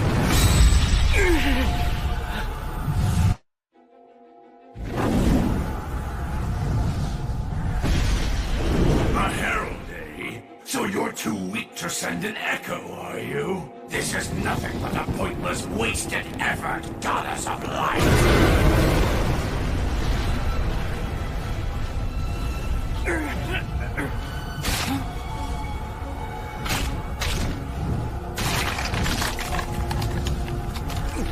Goddess!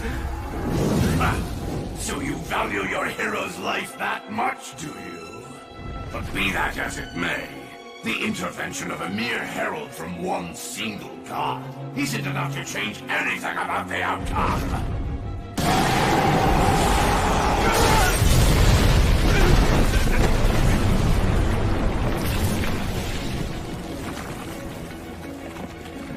Paladin, you have proven yourself to be worthy, so I'll allow you to die by my breath. You will always remain in my memory, but as for your body and soul, I will burn it all to ash, down to the very last fiber of your being! No, I can't have that. Who goes there?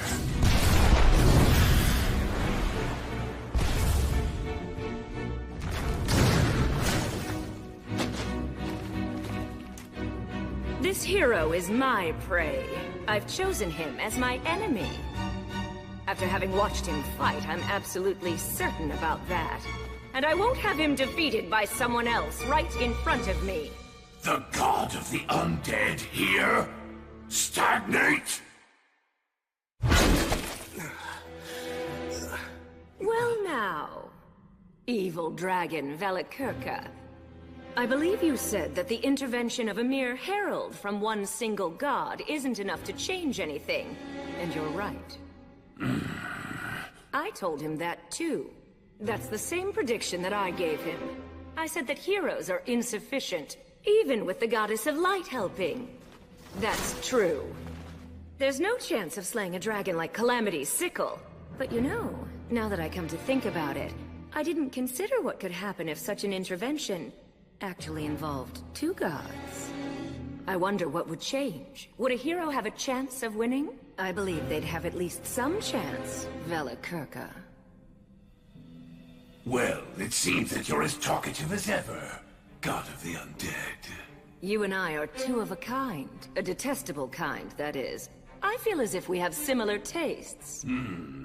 But my taste is nowhere near as bad as yours. A life, a soul, only has value if it burns out in a final blaze of glory. What's the point of living forever anyway, you worldly fool? That itself is poor taste. Beautiful things should last forever.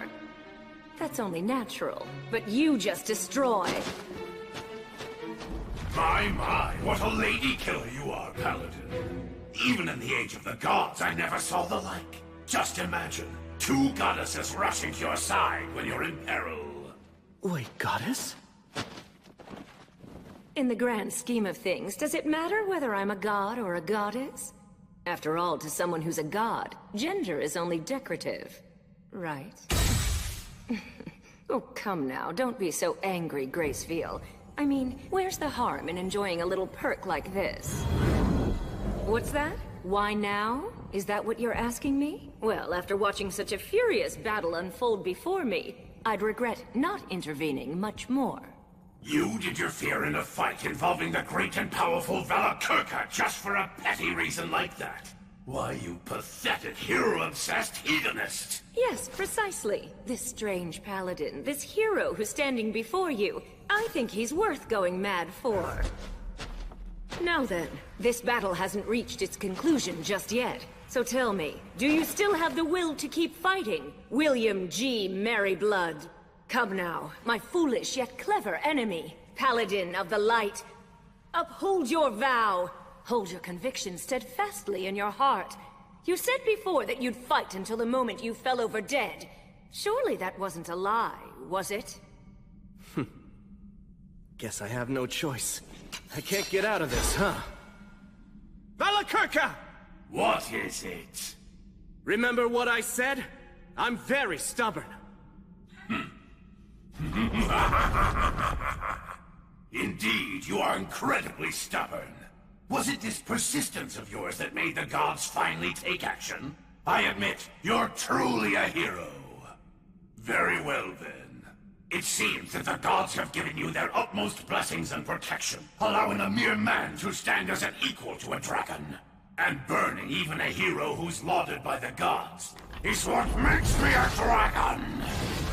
So now, you merciful goddesses who oversee the soul, lovely maidens who have lost the protection of war, what safeguards are you planning to give to this hero? That is, how will you kill me? I won't give him any. As I said before, this man is my enemy, and he's declared that he always will be. So I have no reason to grant him any kind of protection. Oh. But surely you haven't forgotten, have you, Valakirka? You do know where you are right now. That's right. This is the Iron Country. The mountains where the regretful souls of the Warriors of Flame reside. Now is the time to return. Your compatriots, your descendants, have come back. They've brought one who is undeniably a hero, so that he may defeat the demons, challenge the dragon, and take back the mountains that were once called home. A warrior shouldn't wander asleep merely observing such an event.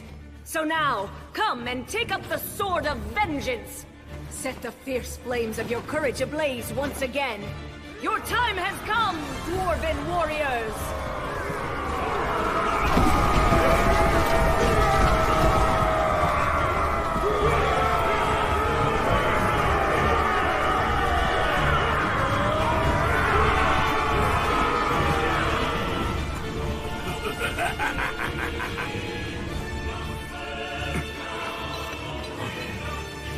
You guys haven't all become undead, have you? Relax. We're all still alive. That's right, as you see. We did cut it pretty close, though.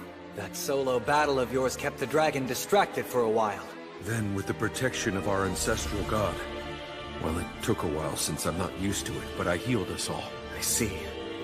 Alan, remember when you were fighting against that demon? You were in the divine protection of Blaze, the god of fire. Indeed. Sir William, what is all this? They're our allies. Reinforcements we can rely on.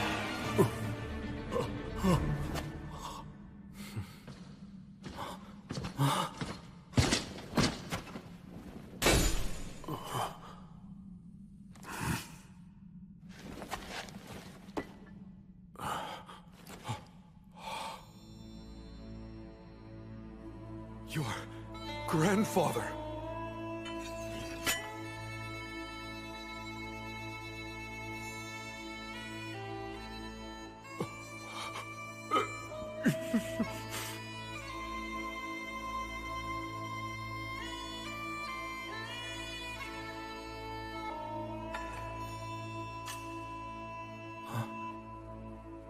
Hold on. Shouldn't you give that to Al?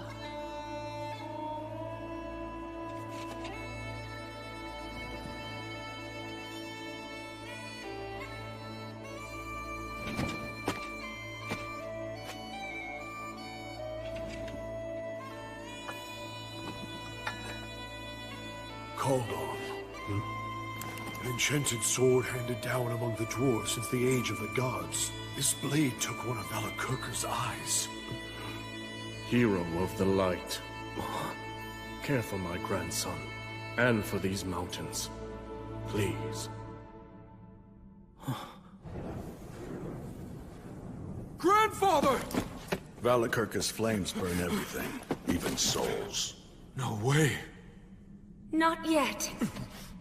It's not over yet.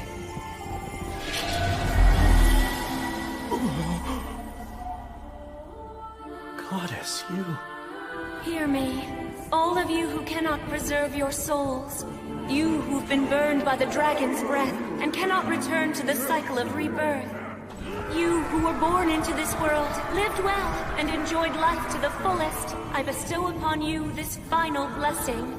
If, even in death, even after your souls have perished, you still wish to pursue what is good and right, I shall guide you. Standing before you are the heroes of the present day. Gather within them!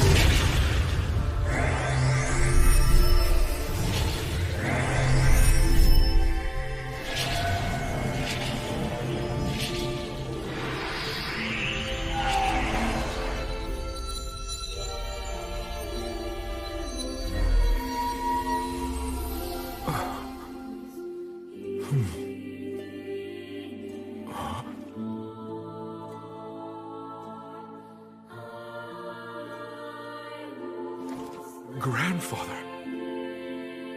Even now, I won't apologize. But, my grandson, look after our country and people. I beg you.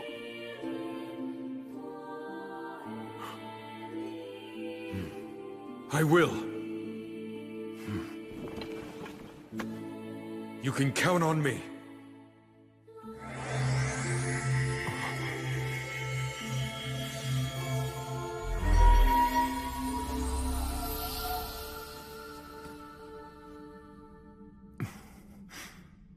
Sheesh.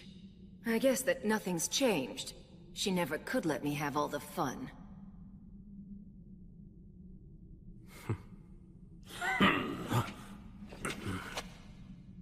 It seems that you're finally ready, faraway paladin.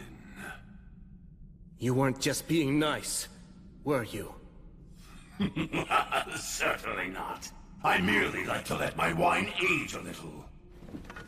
Now that you've prepared and gathered all you need, you, the heroes, will come for me filled with hope, and I will crush you.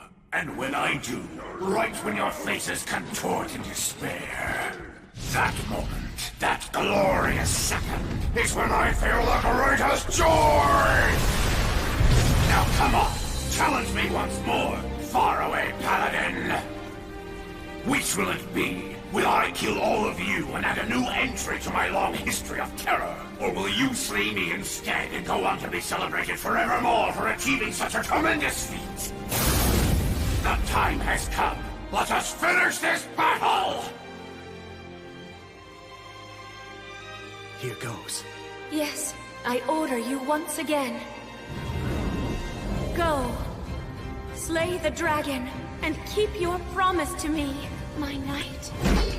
On my sword, and on the light, on the souls of the warriors that now dwell within my chest, the evil dragon will die!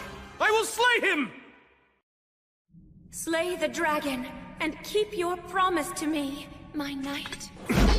On my sword, and on the light, On the souls of the warriors that now dwell within my chest. The evil dragon will die! I will slay him!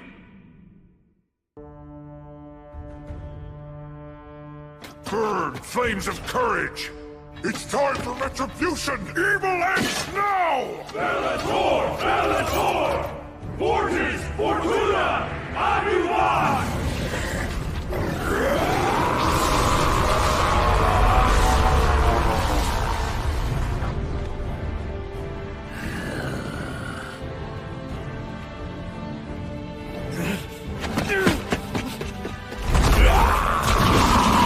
Divine protection of light!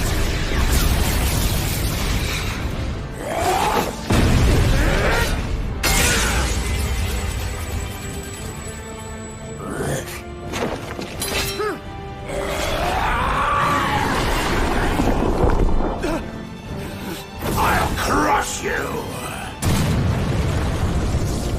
Will, no! Sir Will!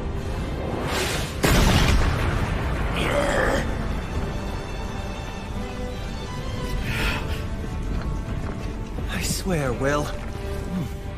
He's figured out the dragon's moves.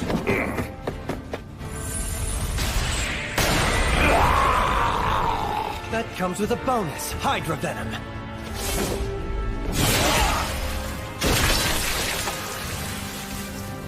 Now fire!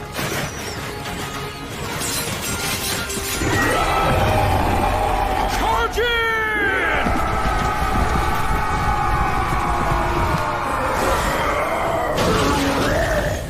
Quick defend! Now burn brightly! Flames of courage!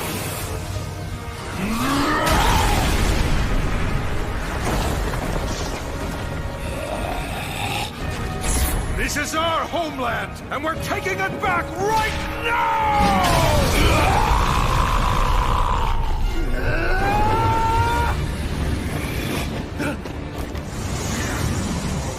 I didn't want to have to do this, since it will also harm my treasure. If he breathes on us, we're done!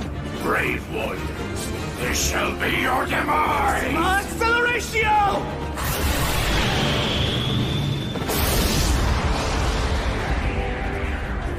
Solis Ortus!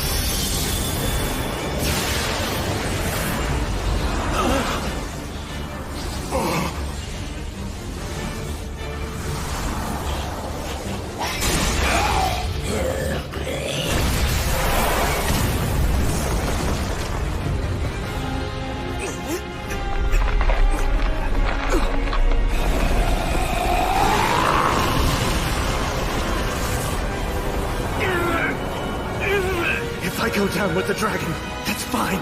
You must not give up.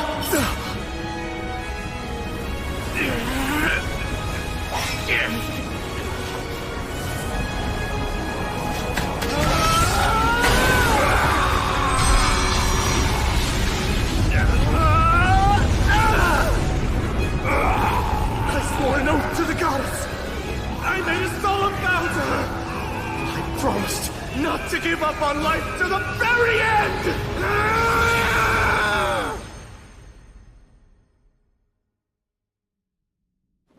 Will. Hey, Will. Please, Sir Will! Huh?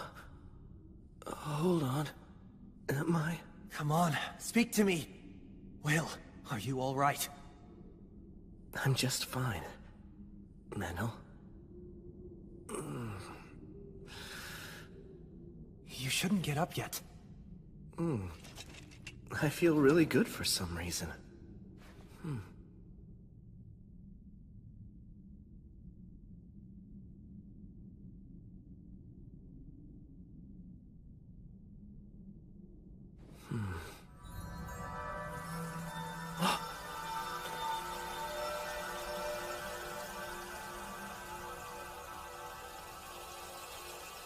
You guys saved us. Thank you all very much. We appreciate your help. Farewell to you, my comrades, my ancestors. The young master and I will take over everything from this point onward. I promise. I'll restore the Iron Country to its former glory.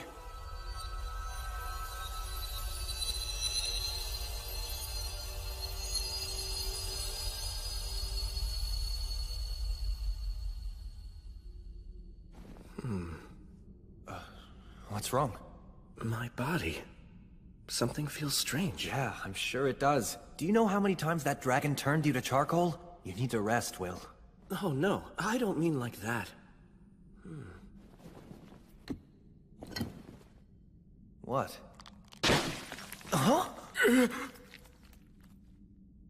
What's this? You absorbed the dragon's life force through that demon blade. It's obvious. The dragon's breath burned your body and soul until they were red hot. It tempered you, and then his blood hardened you, just like forged metal. What? To put it plainly, Valakirka's dragon factor has interwoven itself deeply into your body and soul. Ordinary blades will no longer be able to cut you, and weak words will feel as if they're nothing more than a light breeze on your skin.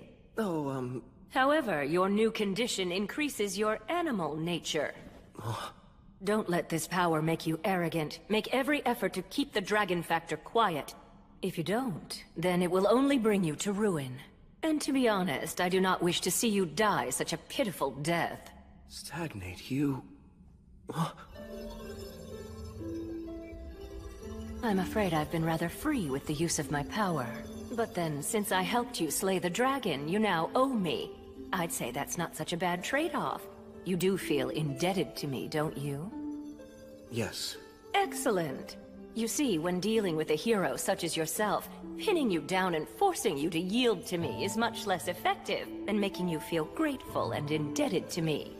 It is a shame that Gracefield guided those dwarf warriors away, but why should I bother seeking them out simply to make trouble for you, when asking for nothing and simply making you more and more indebted to me will prove more profitable later on? That's exactly what scares me about you.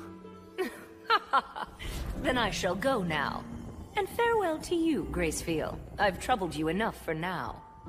Stagnate, goddess of the undead, won't you consider giving up your ideals? It's not too late. Will you discard your undead powers and work with me to guide souls once again? If you would Don't finish that thought. And no, I won't. I'll always follow my own ideals. I see. Farewell, my elder sister. Yes. Farewell, my little sister. Well then, William G. Merryblood. Huh? You have acquired great power, and your name will now shine even more brightly as a hero. But as light grows, so too does the darkness. So try to avoid becoming a warmonger and hating people, and keep your womanizing in check. Oh dear, that's right. You don't actually have a woman, do you? Hey, mind your own business. I understand that you've devoted yourself to my sister's service, but even so, you should take at least one mate. How else will I have the pleasure of seducing your offspring? That's the worst possible reason.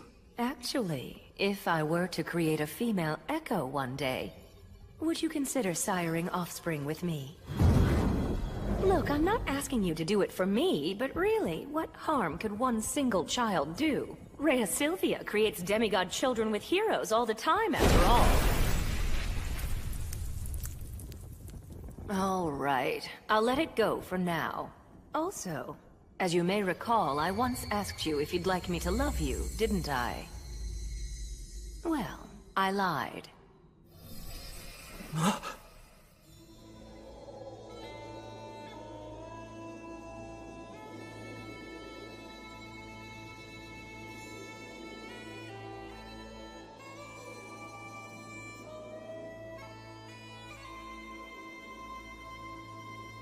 Because the fact is, I already love you, William G. Merryblood.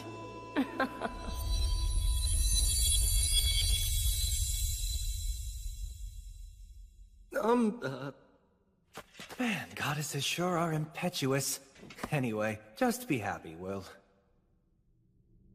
My knight, and all of you heroes, you've done well in your goal of slaying the evil dragon.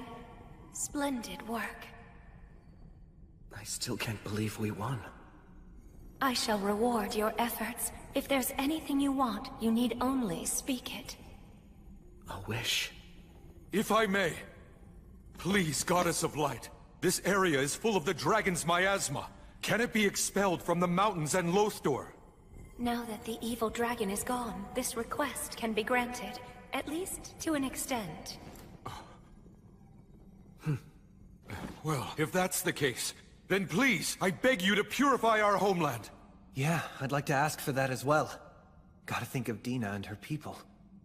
And I shall also make the same request of you for the sake of my fallen compatriots. I'm fine with that too. Just being able to fight the dragon was enough for me.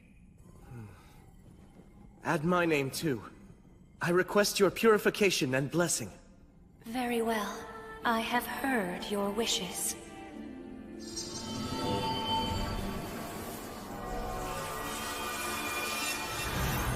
Sorrow for all those who've been lost. Blessings upon those about to be born. May there be peace, prosperity, and joy all across the land.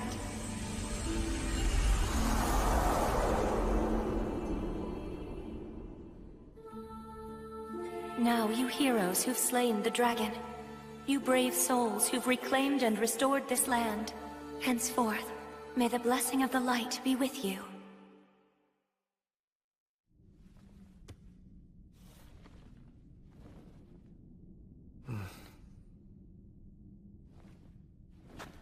Let's clean up here and head home. Right. But you should get some rest, Sir Will. We can handle the rest. Oh no, I can't— Listen, just rest, damn it. Seriously, you're way too reckless, you know that? That's for sure. I didn't expect for you to take a swing right then. Though I will say it was a brilliant stroke. I don't think I'll ever forget that flash. It was as bright as sunlight. We must celebrate this win at home. Sounds good.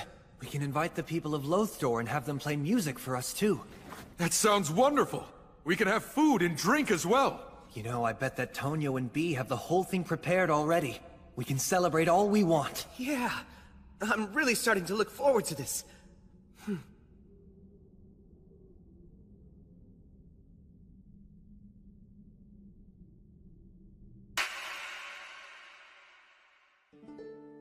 We took some of the dragon's treasure and a few of his scales as proof of the successful completion of our quest. Shortly after, we headed out for town.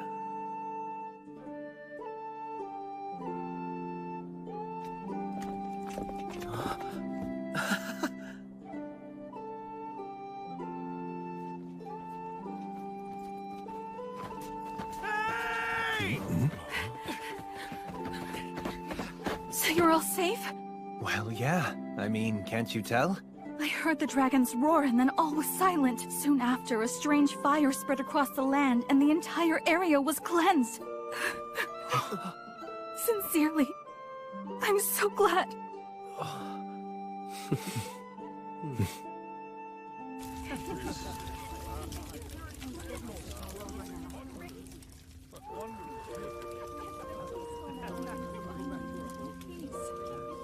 I thought there was a pretty good chance you wouldn't return. I'm not gonna die. I have too much to do. Oh, like what? Well, for starters, there's rebuilding this place. The effects of the dragon's miasma still linger, right? That's true. The miasma hasn't completely disappeared just yet. Some demons survived too. You're going to give some of the dragon's treasure to us? Yes, there's more than enough to go around. You can use it to help rebuild for now. Although, I fear that would be... I think we should take him up on his offer. Now that we've taken back the mountains, the former residents of the Iron Country will surely return soon. We should all work together. Let's restore our land to its former glory. But we don't want a large influx of wealth. That could throw off the balance of money and trade. Consult with Tonio first. Right. We'll also need to be prepared to take in any new residents. Looks like we're going to be busy for a while. I don't really want to do this, but guess I should drop by the forest where I was born. I can ask them if they'll send over some skilled folks to help us out. And I'll go along with you. What, you will? The one who's making the request should be there to plead in person. Yeah, I guess you're right. We'll cross the ocean when spring comes then. Or do I even need to go? Just admit you're happy.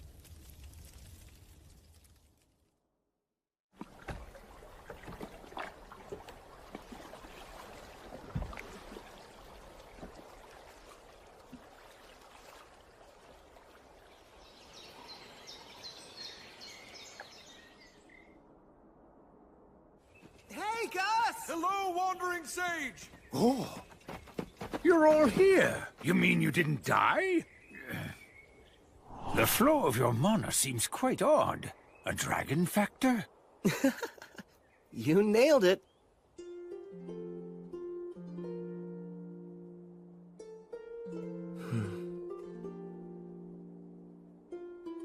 That's actually a curse, you know. Yes, I know. But I accept it. Well, just so long as you understand what you're getting into. More importantly, go on, let them know. All right. I'm home. I made it back from defeating the dragon. The two of you saved me yet again. Thank you.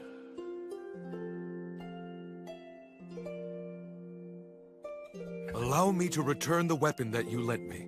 No need. Just keep it. I have no use for it.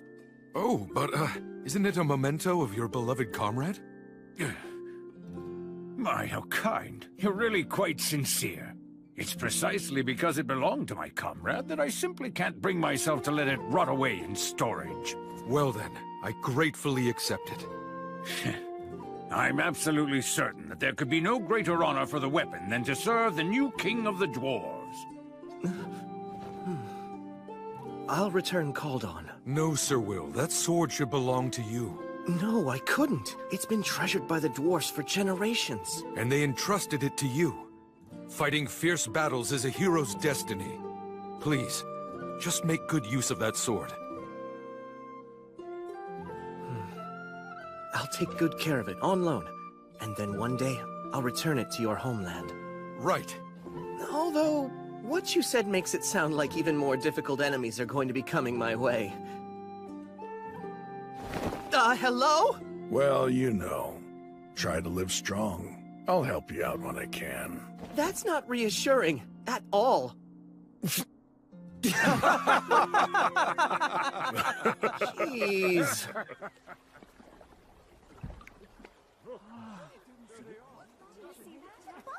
Is that them? Welcome back, all of you. It went well? Never seen anything like that. Wow. Incredible.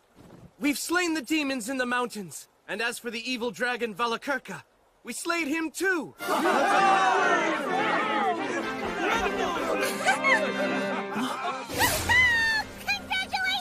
Bee! And everyone's okay? That's so awesome! What's that? Is that a dragon horde? Let me go see! I'm gonna write a song about it! Whoa, what's that? New equipment? Cool! Where did you get it? Young master, you've grown into quite a fine young man. There are so many things I want to tell all of you about. About our Iron Country home. About its courageous warriors. And also about our great king.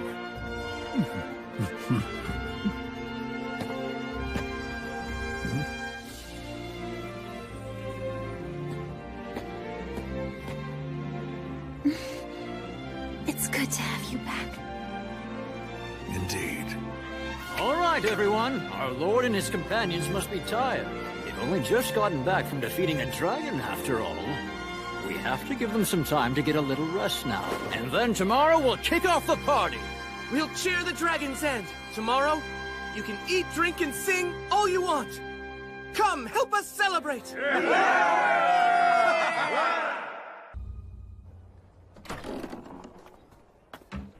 I'll get you a demon beast's head. No, don't do it, Glenn. It's dangerous. Shut up, Alex. Don't try to stop me. Are you adventurers? And so what if we are? You can't handle the quests that are offered here. You should try that shop over there instead. What? Who are you? Oh, and make sure you don't hold back on spending money on good equipment. Something like...